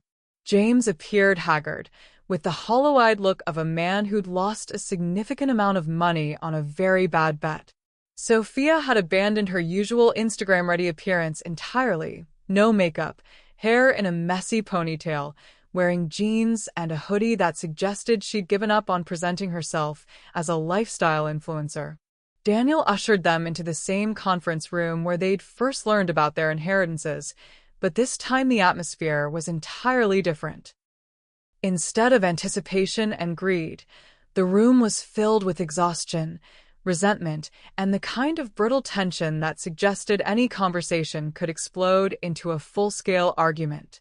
"Thank you all for coming," Daniel began. "I've called you here because Mrs. Manuels left specific instructions for this moment in the process. She wanted me to check on your progress and provide you with some additional perspective on your situations." "More perspective?" Victoria's voice was sharp with fatigue and growing frustration that had been building over weeks of backbreaking work. "I've collected coins from 7 different states, I've lost 15 pounds, and I'm pretty sure I've developed carpal tunnel syndrome from lifting bags of quarters. How much more perspective do I need? And I've learned that my inheritance is completely worthless," James added bitterly, his marketing executive training doing nothing to help him spin this disaster positively. $600,000 that might as well be monopoly money, because there's no way to actually claim it without getting killed in the process. "And I've learned that my inheritance is completely worthless," James added bitterly, his marketing executive training doing nothing to help him spin this disaster positively. $600,000 that might as well be monopoly money, because there's no way to actually claim it without getting killed in the process. Sophia said nothing, but her eyes were red-rimmed and puffy, suggesting she'd been crying recently. The confident young woman who'd started this journey was clearly struggling with both the public humiliation and the reality of her situation. Daniel opened his portfolio and removed a single sheet of paper. "Mrs. Manuels anticipated that you might be feeling discouraged at this point. She wanted me to give you a message." He cleared his throat and began reading. "If you're hearing this, it means you've been working on your inheritance challenges for at least a month, and you're probably tired, frustrated, and wondering why I've put you through this ordeal." Victoria Schnortez. That's an understatement. The answer is simple. I wanted you to understand what it feels like to work for something instead of simply expecting it to be given to you. I wanted you to experience the relationship between effort and reward, between hope and disappointment, between expectation and reality. The room fell silent. For the past month, you've been living the life I lived for 34 years of marriage and 23 years of motherhood. You've worked hard for rewards that seemed just out of reach. You've invested time, energy, and money in goals that might never materialize.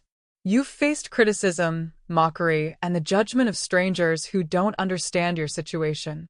James was staring at the table, his jaw clenched. Most importantly, you've learned that love and loyalty can't be taken for granted.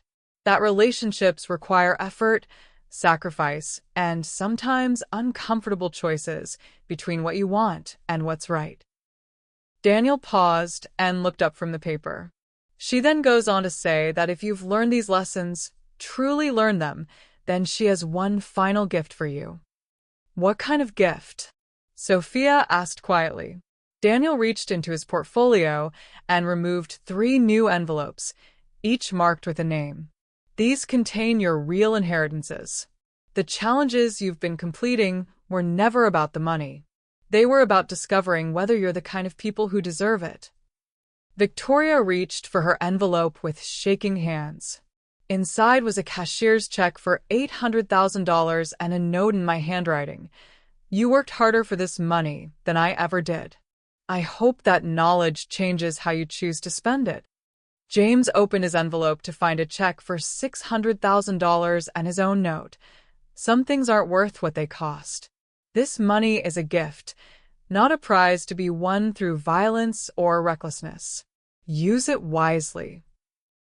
Sophia's envelope contained a check for $400,000 and a longer message. Real value isn't determined by what someone else says something is worth. It's determined by what it means to you and what you're willing to give for it. You are worth more than any collection, no matter how rare or expensive. For a long moment, nobody spoke. Then Victoria began to cry, not the delicate tears of public grief, but the deep, wrenching sobs of someone experiencing genuine emotional catharsis, mixed with exhaustion and relief. I thought she hated us, she whispered through her tears, the weeks of physical and emotional strain finally breaking through her composure. I thought this was all punishment for not coming to the hospital. In a way, it was, Daniel said gently. But it was also education. Mrs. Manuels wanted you to understand not just what you had done, but why it mattered.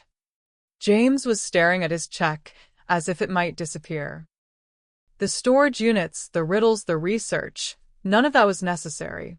She could have just left us the money normally. But then you wouldn't have learned what you learned, Daniel replied. You wouldn't have discovered that your mother's love came with expectations, or that financial security requires real work, or that sometimes the most valuable lessons come wrapped in the most challenging packages. Sophia looked up from her own check, her face streaked with tears, but her expression clearer than it had been in weeks. Despite being only 21, she grasped the lesson with surprising maturity. She wanted us to earn it. Not the money, but the right to have it. Exactly. Victoria wiped her eyes and took a shaky breath. How do we thank her for this? Daniel's expression grew gentle. Mrs. Manuels hoped that your gratitude would be expressed through how you choose to live your lives going forward. She wanted you to remember this experience whenever you're tempted to take love, loyalty, or hard work for granted. He stood up and gathered his papers. There is, however, one more thing. The 3 of them looked up expectantly. Mrs. Manuels is not actually dead. The silence that followed was so complete that I could hear the hum of the fluorescent lights from my observation room. Victoria's mouth opened and closed without sound, like a fish gasping for air. James went completely rigid, his knuckles white where he gripped the edge of the table. Sophia stared at Daniel as if he'd just announced that gravity was optional. I'm sorry, Victoria said finally, her voice barely above a whisper. What did you just say? Your mother staged her death as part of this educational experience. She's been monitoring your progress from a safe location, and she wanted to see how you would respond to both the challenges and the rewards before revealing herself. She's alive? Sophia's voice cracked on the word. Very much so. In fact, she's been watching this entire meeting. Daniel gestured toward the one-way mirror, and I knew my time in hiding was over. I stood up from my observation chair, smoothed my dress, and walked around to the conference room door. Taking a deep breath, I opened it and stepped inside. The scene that greeted me was worth every moment of planning, every hour of exile, every dollar spent on this elaborate charade. Victoria shot to her feet so quickly that her chair fell backward. Her face cycled through confusion, disbelief, joy, and then, most importantly, a dawning awareness of what my survival meant.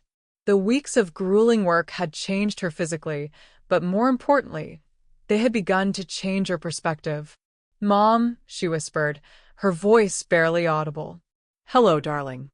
James remained frozen in his seat, staring at me as if I were a ghost who had forgotten to stay dead.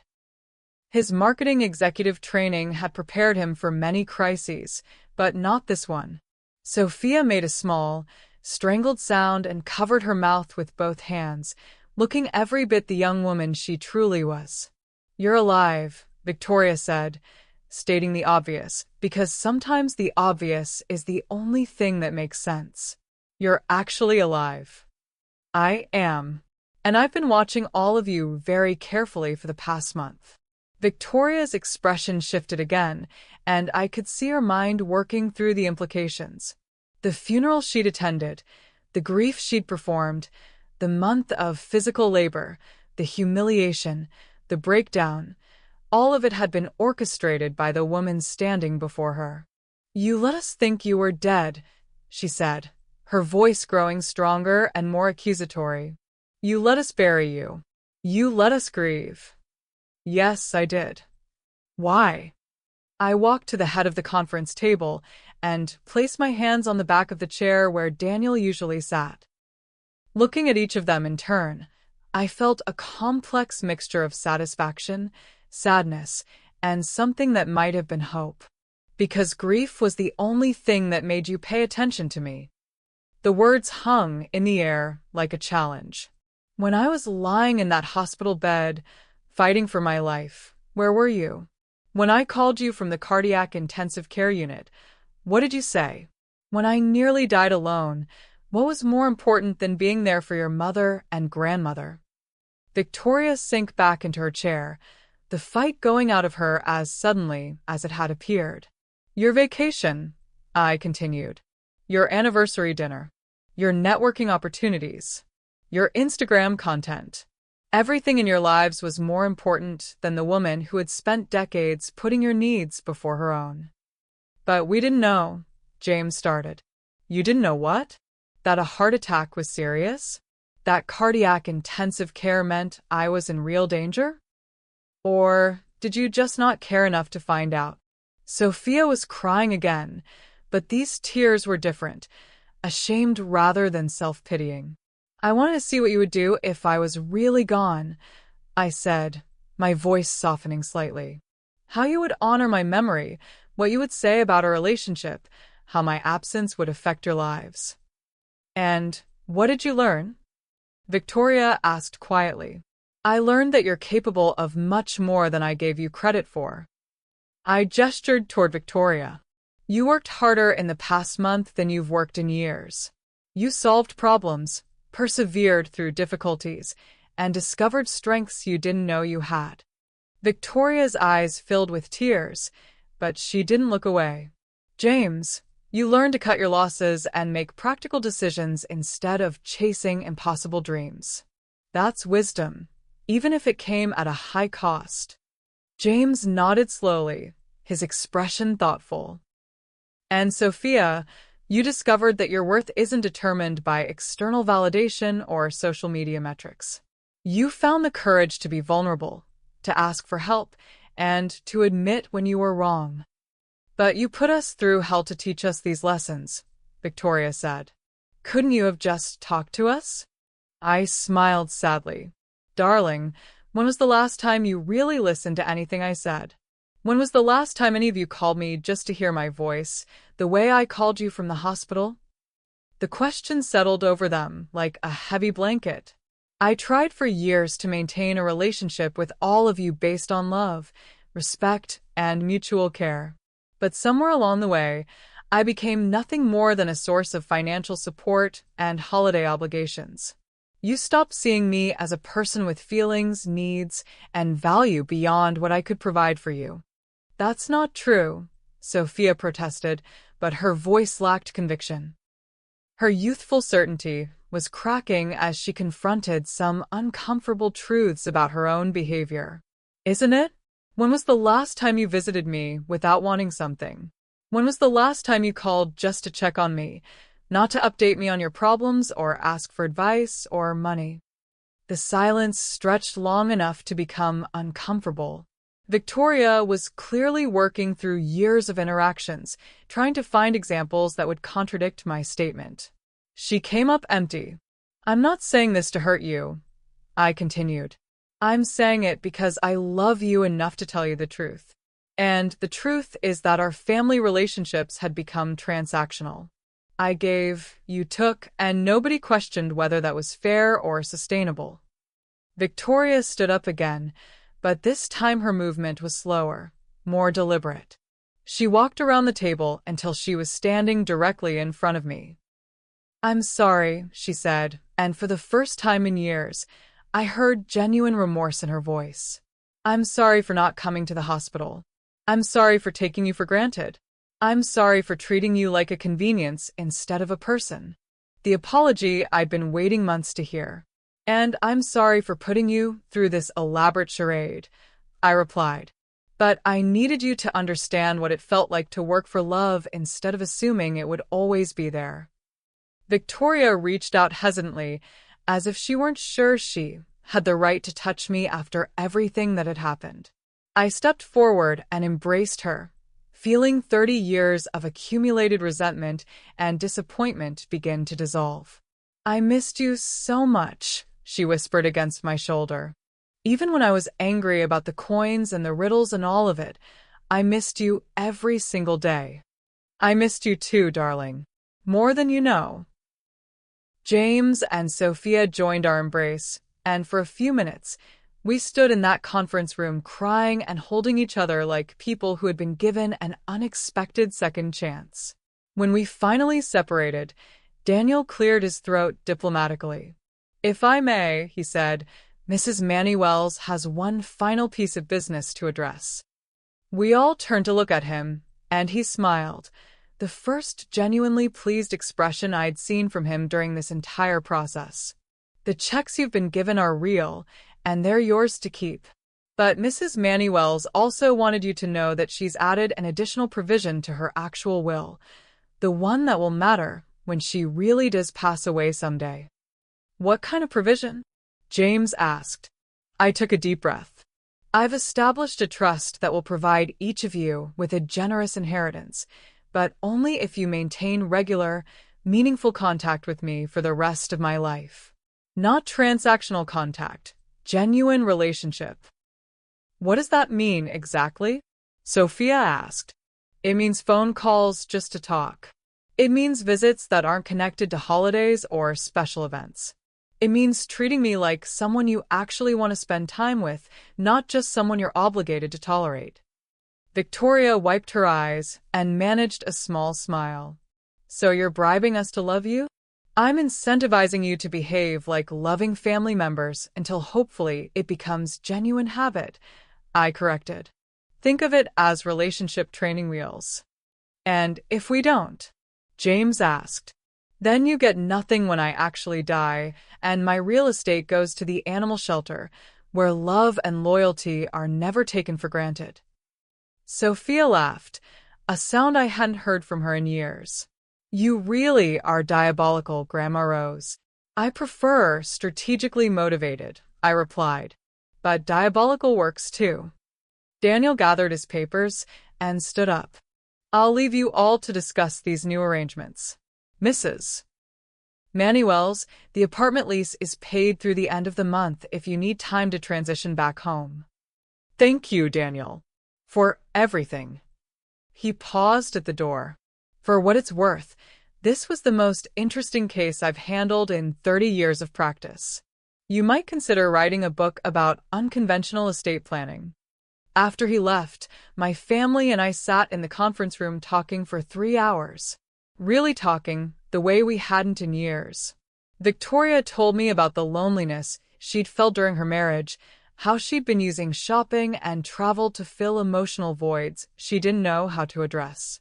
Despite being in her late 30s, she was only now beginning to understand the difference between material comfort and emotional fulfillment. James admitted that he'd been feeling like a failure professionally despite his success in marketing and had been hoping that inheriting my money would somehow validate his worth. Sophia opened up about the pressure she felt to maintain a perfect online persona while struggling with depression and financial anxiety that came with trying to build a career as a young influencer. For the first time in decades, they saw me not as a source of money or judgment, but as someone who might actually understand their problems and offer genuine support. "I want to ask you something," Victoria said as we prepared to leave. "If we hadn't learned the lessons you wanted us to learn, if we'd given up on the challenges or just complained the whole time, would you have still given us the money?" I considered the question carefully. Honestly, I don't know. I was prepared to follow through on donating everything to the animal shelter, if necessary. But I was also hoping that wouldn't be necessary. And now I think we have a chance to build the kind of family relationships I always wanted us to have. Not perfect. Families are never perfect, but real. That evening, for the first time in 3 years, all 4 of us had dinner together at my house. Not for a holiday or special occasion, but just because we wanted to spend time together. Victoria helped me cook, and we talked about recipes her grandmother had taught me. James told stories about his work that didn't involve asking for advice or money. Sophia put away her phone and actually engaged in conversation without documenting it for social media. It felt like coming home. 6 months after my resurrection, our family had settled into rhythms that felt both familiar and entirely new. The inheritance checks had been cashed, the money invested wisely with my guidance, and more importantly, the relationships I'd spent so much effort repairing were beginning to flourish in ways I hadn't dared hope for. Victoria called me every Tuesday and Friday, conversations that lasted anywhere from 20 minutes to 2 hours depending on what was happening in our lives. She'd used part of her inheritance to pay off her mortgage and had invested the rest in a portfolio that would provide long-term security. But more significantly, she'd started seeing a therapist to address the emotional patterns that had led to our estrangement. "I realized I was treating everyone in my life the way I treated you," she told me during one of our evening phone calls. "Like their value was based on what they could do for me, not who they were as people." My marriage, my friendships, even my relationship with Sophia. Everything was transactional. The insight had led to some difficult conversations with James, but also to a stronger marriage built on genuine partnership rather than mutual convenience. James had surprised everyone by using his inheritance to start a consulting business focused on risk assessment for international investments. His experience researching the Warzone Villa had given him expertise in evaluating assets in politically unstable regions, and he discovered a niche market among wealthy investors who wanted to avoid the mistakes he'd almost made. Turns out getting scammed by her mother-in-law's fake inheritance is excellent training for recognizing real financial traps, he joked during our last family dinner. But beneath the humor was a genuine appreciation for the lesson he'd learned about distinguishing between dreams and reality. Sophia had undergone the most dramatic transformation. She'd used her inheritance to pay off her student loans and enroll in a graduate program in museum studies, with a focus on historical preservation. Her experience trying to market my bizarre antique collection had sparked a genuine interest in the stories behind unusual objects and the people who collected them. "I'm writing my thesis on Victorian mourning practices," She told me with genuine excitement, her 21-year-old enthusiasm now directed towards something meaningful. Did you know that morning jewelry made from human hair was actually a way for people to keep their loved ones close during an era when photography was expensive and rare? She'd also completely overhauled her social media presence, transforming from a lifestyle influencer into an educational content creator who shared fascinating historical facts and museum discoveries. Her follower count was lower than before, but her engagement was much higher, and more importantly, she seemed genuinely happy with her work. I never realized how exhausting it was to pretend my life was perfect all the time. She confessed with the insight that comes from genuine self-reflection, remarkable for someone so young. Now I get to share things I'm actually passionate about instead of just things that photograph well. But the most meaningful change wasn't in how they'd spent their money. It was in how they'd chosen to spend their time and the genuine effort they were making to rebuild our relationships. Every Sunday, we had family dinner together. Sometimes at my house, sometimes at Victoria and James's place, occasionally at a restaurant when nobody felt like cooking. The conversation flowed naturally, covering everything from current events to childhood memories to future plans. Nobody checked their phones during dinner. Nobody made excuses to leave early. These weren't obligation meals. They were genuine gatherings of people who enjoyed each other's company. Victoria had also started coming over on Wednesday evenings to help me with household projects. We'd spent the past month going through Marcus's belongings, deciding what to keep, what to donate, and what to pass on to Sophia and James. Instead of the painful chore I'd expected, it had become an opportunity to share stories about Marcus that my family had never heard.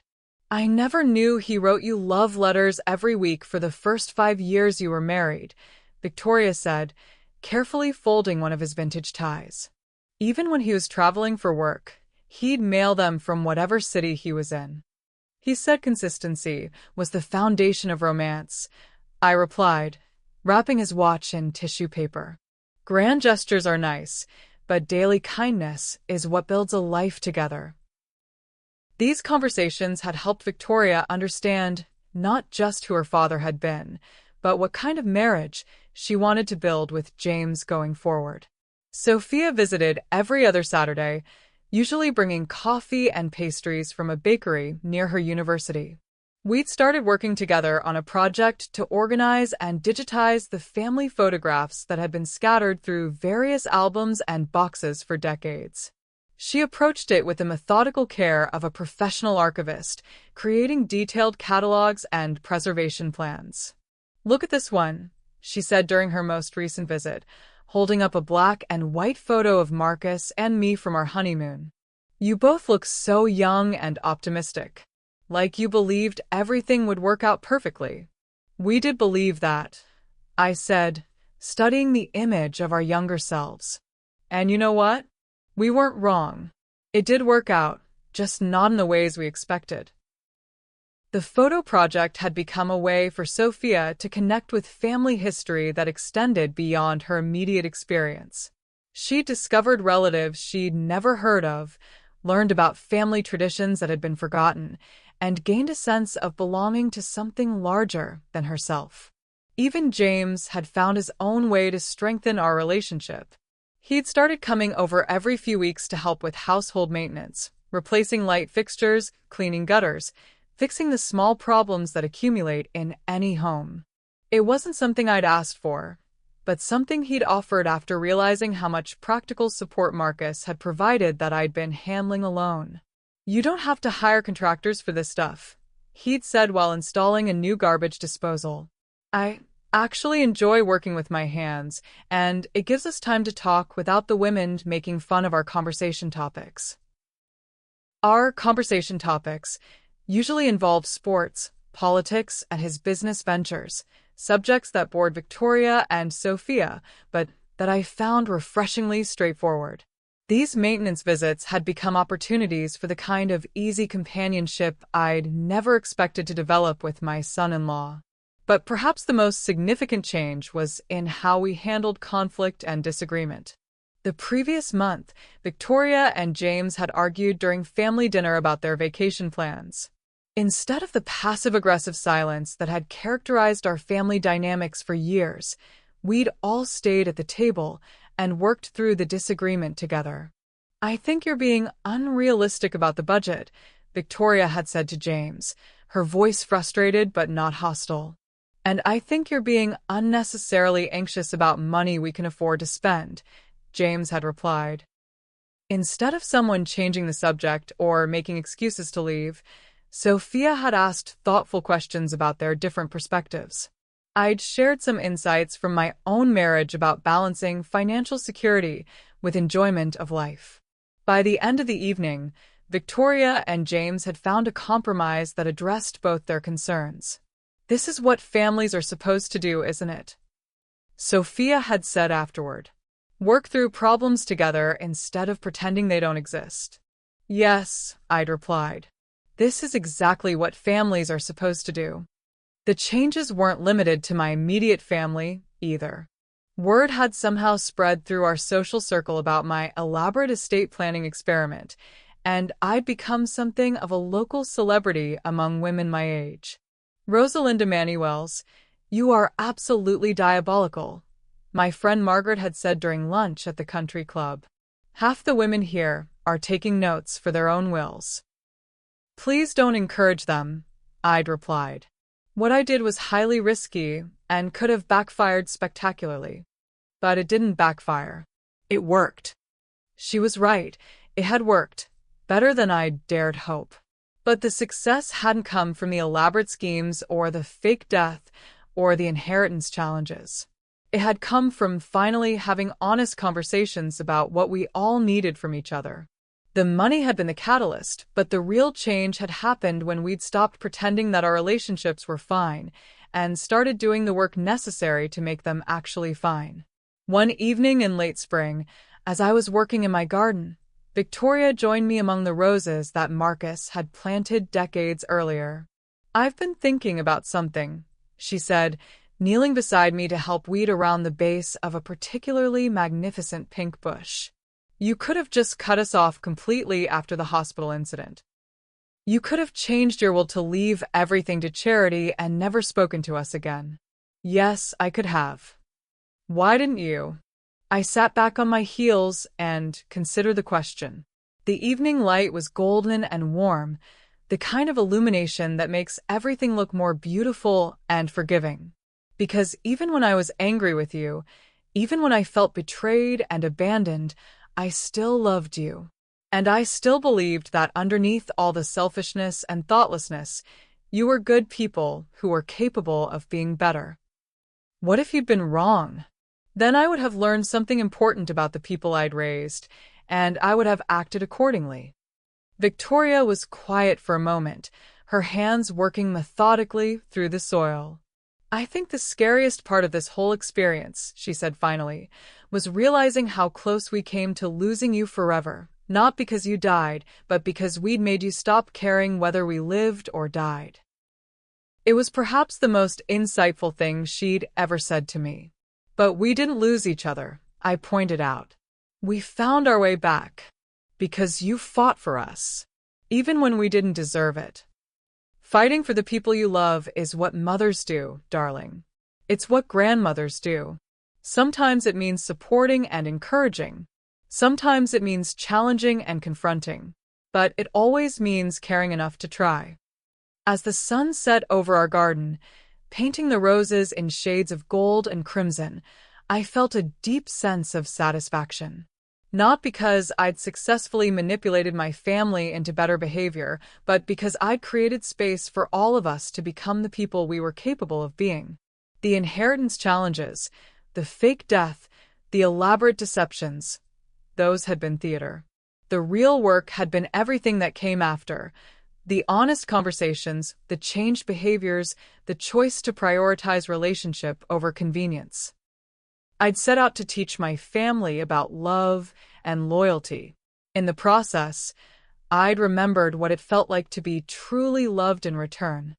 1 year after my resurrection, I was sitting in my living room reading when the doorbell rang. Through the peephole, I could see a young woman in a professional suit holding a briefcase and wearing the kind of determined expression that suggested she wasn't selling anything I wanted to buy. Mrs. Manuels? My name is Jennifer Walsh. I'm a journalist with Metropolitan Weekly, and I'd like to ask you some questions about your estate planning methods. I opened the door, but kept the chain latch engaged. I'm sorry, but I don't give interviews about my private family matters. Ma'am, with respect, your private family matters became public when your granddaughter's social media breakdown went viral. There are over 1 million people who've seen videos about your inheritance challenges, and several families have contacted us, saying they're planning similar schemes. My heart sank. This was exactly what I'd hoped to avoid, but I realized I'd been naive to think such a dramatic story wouldn't eventually attract attention. Furthermore, she continued, there are some legal questions being raised about the validity of staging one's own death for estate planning purposes. The district attorney's office has asked me to inquire whether you'd be willing to discuss the matter voluntarily before they decide whether to open an investigation. I closed the door, removed the chain, and opened it again fully. You'd better come in. Over the next hour, Jennifer Walsh explained the scope of what my little family drama had become. Sophia's viral breakdown had sparked hundreds of copycat videos from people sharing their own inheritance horror stories. Several legal blogs had picked up the story and were debating the ethics and legality of my methods. Most seriously, 2 other families had attempted their own versions of my scheme, with disastrous results. The Mitchell family in Oregon is facing fraud charges, Jennifer explained, consulting her notes. The father staged his death to test his children's grief responses, but he used falsified medical documents and involved hospital staff in the deception. The children are now suing for emotional distress, and the DA is considering criminal fraud charges. Oh my God, I murmured. The Patterson case in Florida is even worse. The mother left her entire estate to various impossible challenges, but she actually died during the process, a real heart attack this time. The family is now trapped in a legal nightmare where they can't access any of their inheritance because they can't complete tasks that a dead woman designed to be nearly impossible. I felt sick. I never intended for anyone to copy what I did. Nevertheless, they did. And now there are questions about whether your methods constitute a form of elder abuse, emotional manipulation, or fraud, even if they were successful in your case. Jennifer opened her briefcase and removed a digital recorder. I'd like to get your perspective on record. Why did you feel this level of deception was necessary? Do you understand the potential legal and ethical issues your actions have raised? I stared at the recorder for a long moment, then got up and walked to the window. Outside, I could see Victoria's car pulling into the driveway. She'd started stopping by unexpectedly just to check on me, one of the positive changes that had emerged from our family crisis. Turn that off for a moment, I said. Jennifer complied, and I turned back to face her. What I did was extreme, and I understand why it raises ethical questions.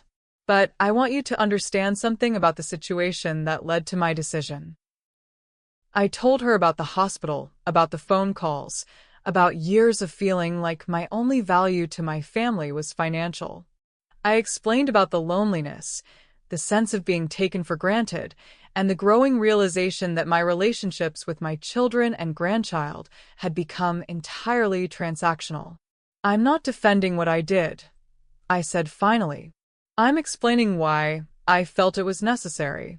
When someone is drowning, they don't always choose the most elegant or ethical methods of rescue. But you weren't drowning literally.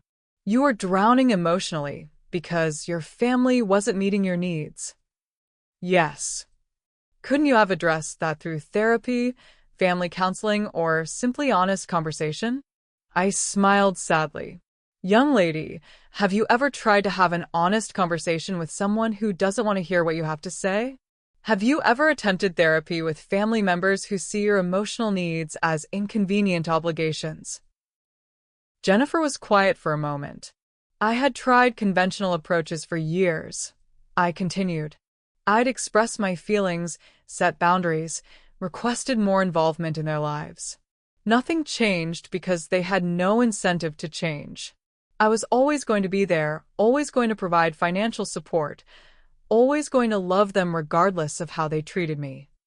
So, you created artificial consequences.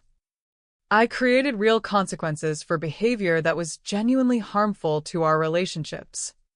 The front door opened and Victoria called out, "Mom?" I saw an unfamiliar car in the driveway.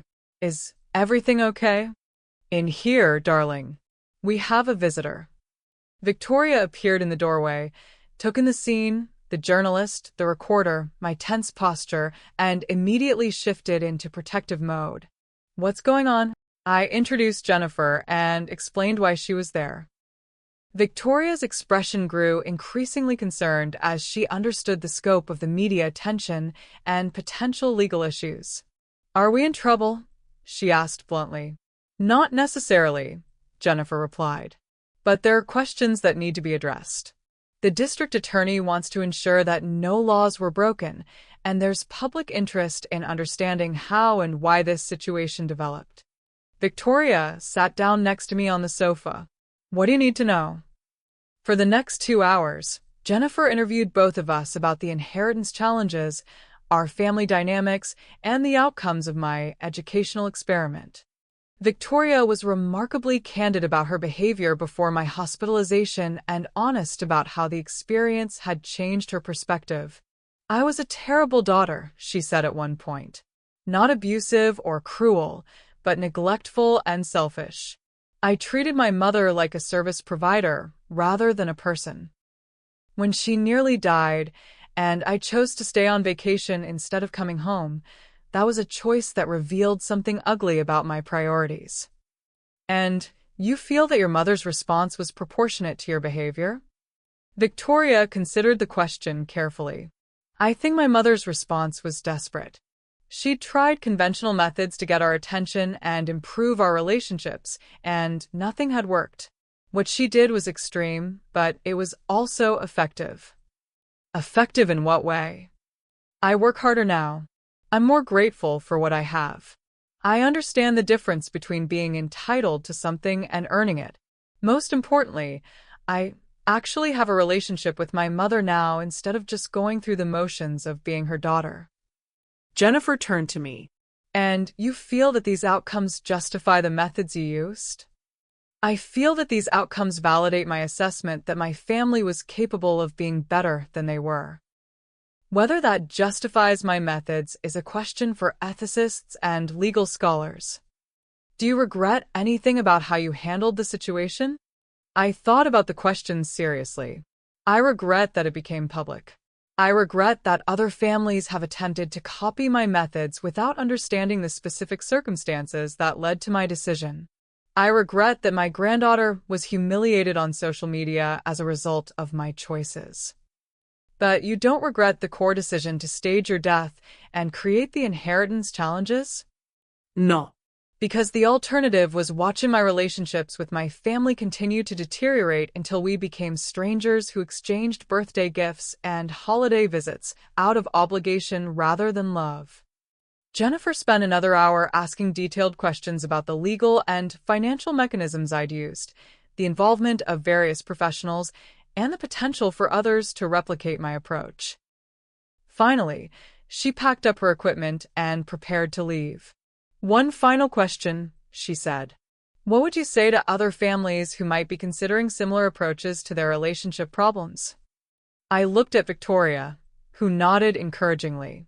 "I would say that what I did was a last resort after years of unsuccessful attempts at conventional communication.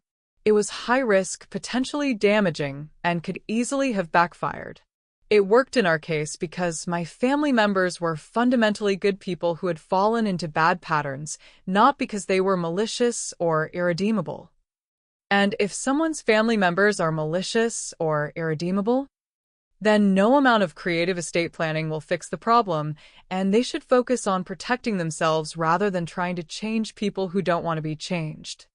After Jennifer left, Victoria and I sat in silence for several minutes. Are you worried about the legal issues? She asked finally. A little, but I think we'll be fine. Everything I did was technically legal, and the outcomes speak for themselves. What about the media attention? I sighed. That's more concerning. I never wanted to become a poster child for unconventional family therapy. Maybe it's not entirely bad, Victoria said thoughtfully. Maybe some families will read about what we went through and realize they need to make changes before things get to the point where desperate measures seem necessary. Or maybe some families will try to copy what I did without understanding why it worked for us, and they'll destroy their relationships permanently. We can't control what other people do with our story, Mom. We can only control how we tell it. That evening, after Victoria left, I called Daniel to discuss the potential legal implications of the media attention. I've been expecting this call, he said without preamble. Jennifer Walsh contacted my office yesterday for comment. And I told her that everything we did was carefully reviewed for legal compliance, that all involved parties were consenting adults, and that no laws were broken. The district attorney's office will likely review the case, but I don't expect any charges to be filed. What about civil liability? If someone tries to sue us for emotional distress or something? Possible, but unlikely. Your family members were the beneficiaries of your actions, not the victims. It would be difficult to argue that receiving nearly $2 million in inheritance constitutes damages, even if the process of receiving it was unconventional. And the copycat families? Their situations are different from yours. They involved fraud, deception of non-family members, and in one case, actual death. Your case was elaborate but not illegal. I felt somewhat reassured, but the conversation with Jennifer had raised questions I couldn't easily dismiss. Had I created a template for family manipulation that could be misused by others? Was I responsible for the consequences of other people's attempts to copy my methods? That night, I lay in bed thinking about the year since my resurrection. The positive changes in my family relationships were undeniable. We were closer, more honest, and more genuinely caring toward each other than we'd been in decades. But the public attention and potential for misuse of my story created complications I hadn't anticipated. 3 days later, Jennifer's article was published. The headline read, "The grandmother who faked her death to fix her family and sparked a dangerous trend."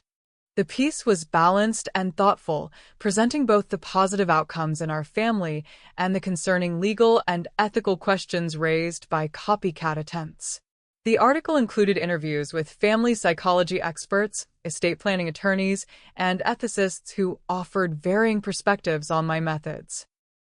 Some viewed it as creative problem-solving that addressed real family dysfunction.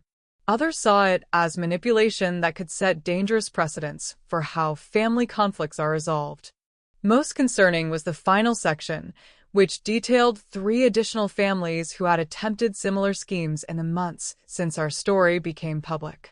In each case, the results had been disastrous: destroyed relationships, legal battles, and in one instance, a genuine suicide by a father who couldn't bear to reveal that his death had been a test his children had failed.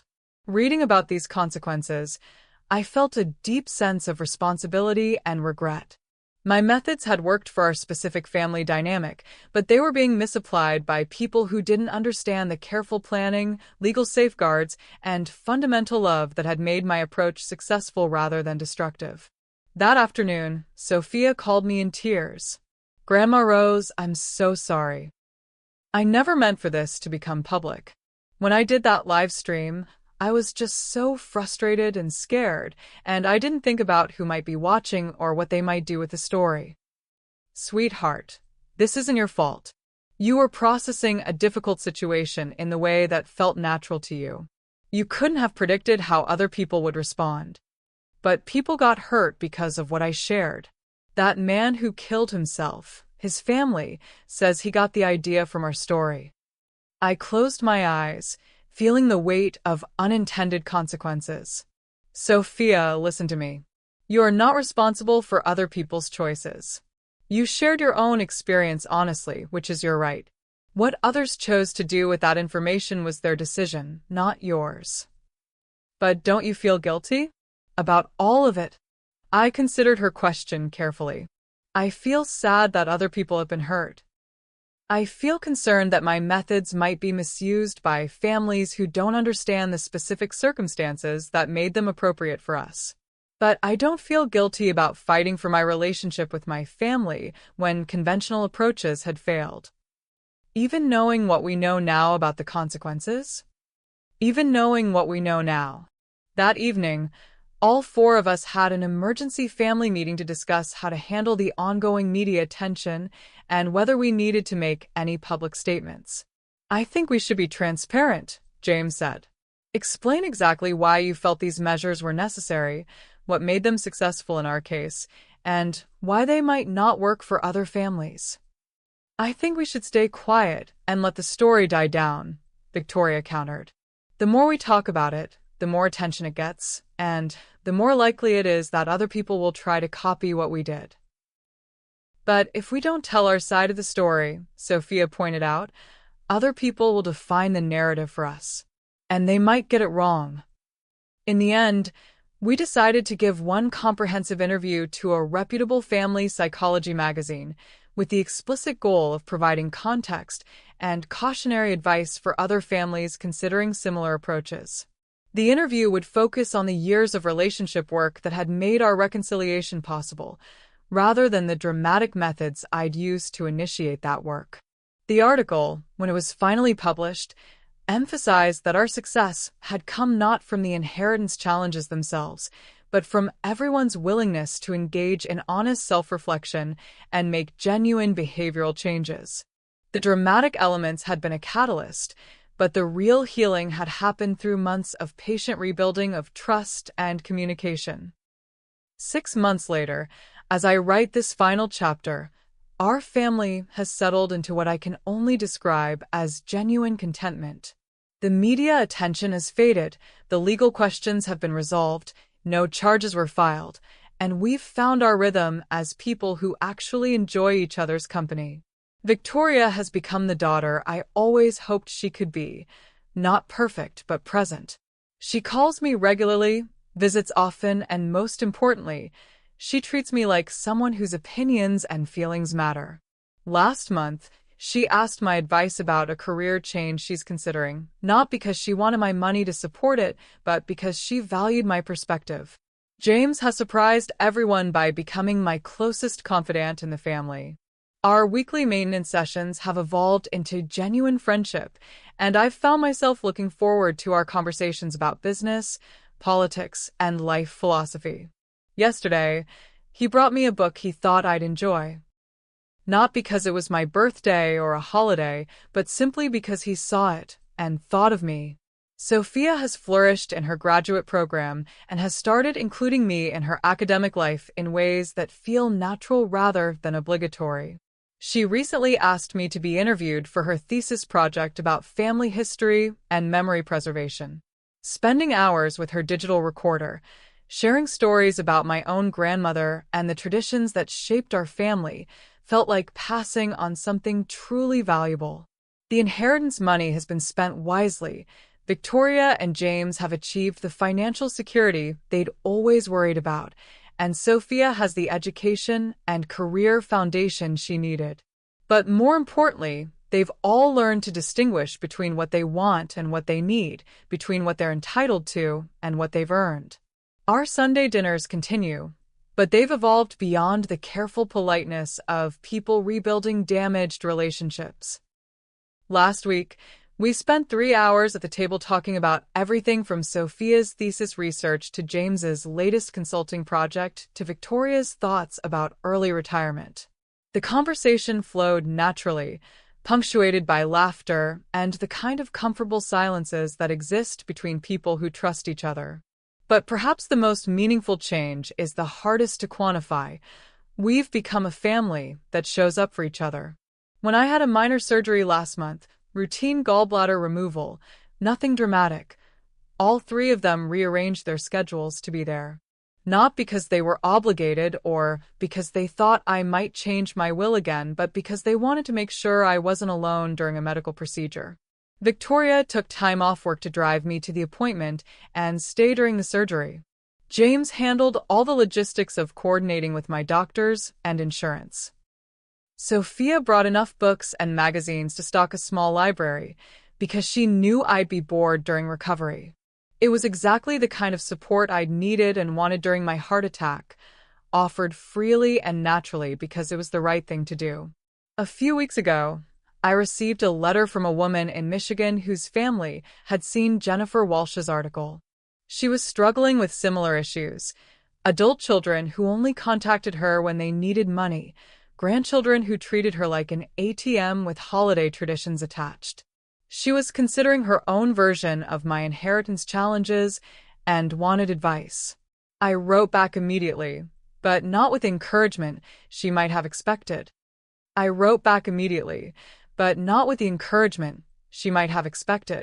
Dear Margaret, I wrote, I understand the temptation to use dramatic methods to get your family's attention. But before you consider anything as extreme as what I did, please try these steps. 1. Stop providing financial support that isn't genuinely needed. 2. Start saying no to requests that feel transactional. 3. Initiate conversations about your feelings rather than waiting for them to notice your needs. 4. Consider family therapy with a qualified professional. 5. Accept that you can't force people to love you, but you can require them to treat you with respect. If those approaches don't work, I continued, then by all means get creative. But remember that dramatic gestures are only effective if the people involved are capable of learning from them. If your family members are genuinely selfish or emotionally unavailable, no amount of elaborate planning will change their fundamental character. I've received dozens of similar letters since the story became public, and my response is always the same. Try conventional methods first, accept that some relationships can't be fixed, and remember that the goal should be genuine connection rather than compliance born from fear or guilt. 3 days ago, I received the most meaningful letter yet. It was from a young woman named Sarah, a recent college graduate who had read about our family's experience. Mrs. Manny Wells, she wrote, I want to thank you for sharing your story, even though I know it wasn't something you intended to become public. I'm 24 years old, and reading about your experience made me realize that I've been treating my own grandmother exactly the way your family treated you, calling only when I need something, visiting only on holidays, taking her love and support for granted. After reading your story, I called my grandmother just to talk. Not because I needed anything, but because I wanted to know how she was doing and what was happening in her life. We talked for 2 hours.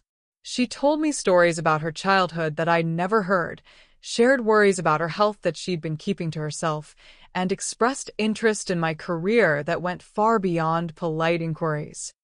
I realized that I'd been missing out on a relationship with an amazing woman because I'd been too self-centered to make the effort. We now talk every week, and I visit her every month, not because I have to, but because I want to. She's become one of my closest friends, and I can't believe I almost missed that opportunity. That letter reminded me why I'd been willing to take such dramatic risks to save my relationships with Victoria, James, and Sophia. Not because I needed to be needed, but because I'd seen glimpses of who they could be as people, and I'd refused to give up on the possibility of genuine connection. This morning, I woke up in my own bed, in my own house, surrounded by the comfortable familiarity of a life well lived. The first thing I did was check my phone, where I found a text from Victoria asking if I wanted to join her for lunch and shopping. Not because she needed my advice or financial support, but because she'd seen a new restaurant she thought I'd enjoy. I also found a photo from Sophia showing a display case at her university's museum, where some of our family photographs are now part of an exhibit about memory preservation and family history. She'd included a note. Thought you'd like to know that your stories are helping other families understand the importance of preserving their own history. Thank you for trusting me with ours. And there was a message from James, asking if I'd like to join him for his weekly golf game. He's been trying to teach me to play, with limited success, but we both enjoy the excuse to spend time together outdoors. Looking at these messages, I felt a deep sense of satisfaction that had nothing to do with being right or winning a complicated game. It was the satisfaction of a gardener who has tended carefully to damaged plants and watched them bloom again, combined with the hard-earned wisdom that some methods should never be copied without understanding their full context and consequences. When I was lying in that hospital bed 20 months ago, feeling abandoned and forgotten, I could never have imagined that my family relationships would become as fulfilling as they are now. The woman who staged her own death to teach her family about love and loyalty has been replaced by a grandmother whose love and loyalty are valued without need for dramatic demonstration. My inheritance challenges were theater, designed to create consequences for real behavioral problems that had persisted for years. But the relationships we've built since then are genuine. Messy, imperfect, but authentic in ways that our old patterns never were. I sometimes wonder what would have happened if I'd simply changed my will to leave everything to charity and cut off contact with my family entirely. It would have been simpler, certainly, less risky, more socially acceptable. But it also would have been a waste of 3 relationships that, with effort and commitment from all parties, have become sources of joy rather than obligation. Tonight, we're having our usual Sunday dinner. Victoria is bringing homemade lasagna. She's become quite a cook since she started having time for hobbies that don't involve shopping. James is contributing wine from a small vineyard he discovered during a business trip. Sophia is planning to share stories from her latest research project and photos from a museum conference she attended last week. We'll sit around the same table where we used to make polite conversation about nothing particularly important, and we'll talk about our real lives, our successes, our worries, our hopes for the future. We'll laugh together, debate politics, share gossip about mutual acquaintances, and plan future adventures. Most importantly, we'll be there by choice rather than obligation. Not because we're afraid of being cut out of a will or because we need something from each other, but because we genuinely enjoy each other's company. It's taken me 63 years to learn that love isn't something you're owed because of biological relationships or family history. It's something you earn through kindness, consistency, and the courage to be vulnerable with the people who matter most. My family learned that lesson too, though they learned it the hard way. Sometimes the hard way is the only way that works. As I finish writing this account of what has become known as the Manuel's inheritance incident, I'm aware that some people will see my actions as vindictive, manipulative, or excessive. Others will view them as creative problem-solving or necessary intervention in dysfunctional family patterns. I'm not particularly concerned with either judgment. What matters to me is that 3 people I love deeply have become people I genuinely like spending time with. What matters is that our family dinners are filled with laughter instead of tense politeness. What matters is that when I die, really die this time, I'll leave behind relationships that were sources of joy rather than obligation. But I also want to be clear about something. What I did was a last resort that worked only because my family members were fundamentally good people who had fallen into bad patterns. The dramatic methods were effective in our case, but they were also dangerous and could easily have backfired. The copycat attempts by other families have shown how quickly such approaches can become destructive rather than healing. The money I left my family in those elaborate challenges was never really the point. The point was proving to them that I was worth the effort required to claim it, and proving to myself that they were capable of change. They proved it. And in doing so, they proved something far more valuable. That love, when it's real and freely given, is always worth fighting for. Even when the fight requires you to fake your own death and hide taxidermied squirrels in storage units across America. Especially then. Final call to action. Thank you for joining me on Rosalinda's incredible journey of revenge, redemption, and ultimately, renewal. Her story reminds us that sometimes the people who love us most are the ones willing to challenge us to become better versions of ourselves, though perhaps through less dramatic methods than faking one's own death. If this story has touched your heart, please take a moment to like this video and share it with someone who might need to hear it. Your support helps us continue bringing these powerful stories of resilience and transformation to families everywhere. Have you ever had to make difficult decisions about family boundaries? Have you found yourself in a situation where love wasn't enough and action was required? Share your experiences in the comments below, but please remember that extreme measures like Rosalinda's should only be considered as absolute last resorts, and conventional therapy or family counseling should always be tried first. And remember, if you're struggling with family dynamics or feeling undervalued by the people closest to you, you're not alone. Our book, Reclaiming Your Peace After Pain, offers practical strategies for rebuilding relationships and rediscovering your worth. You can find the link in the description box below. Your story matters. Your feelings are valid. And sometimes, the most loving thing you can do is refuse to accept less than the respect and care you deserve, though hopefully through less elaborate means than inheritance challenges involving war zones and Victorian chamber pots. Until next time, keep fighting for the relationships that matter, and remember that you're worth the effort it takes to claim them.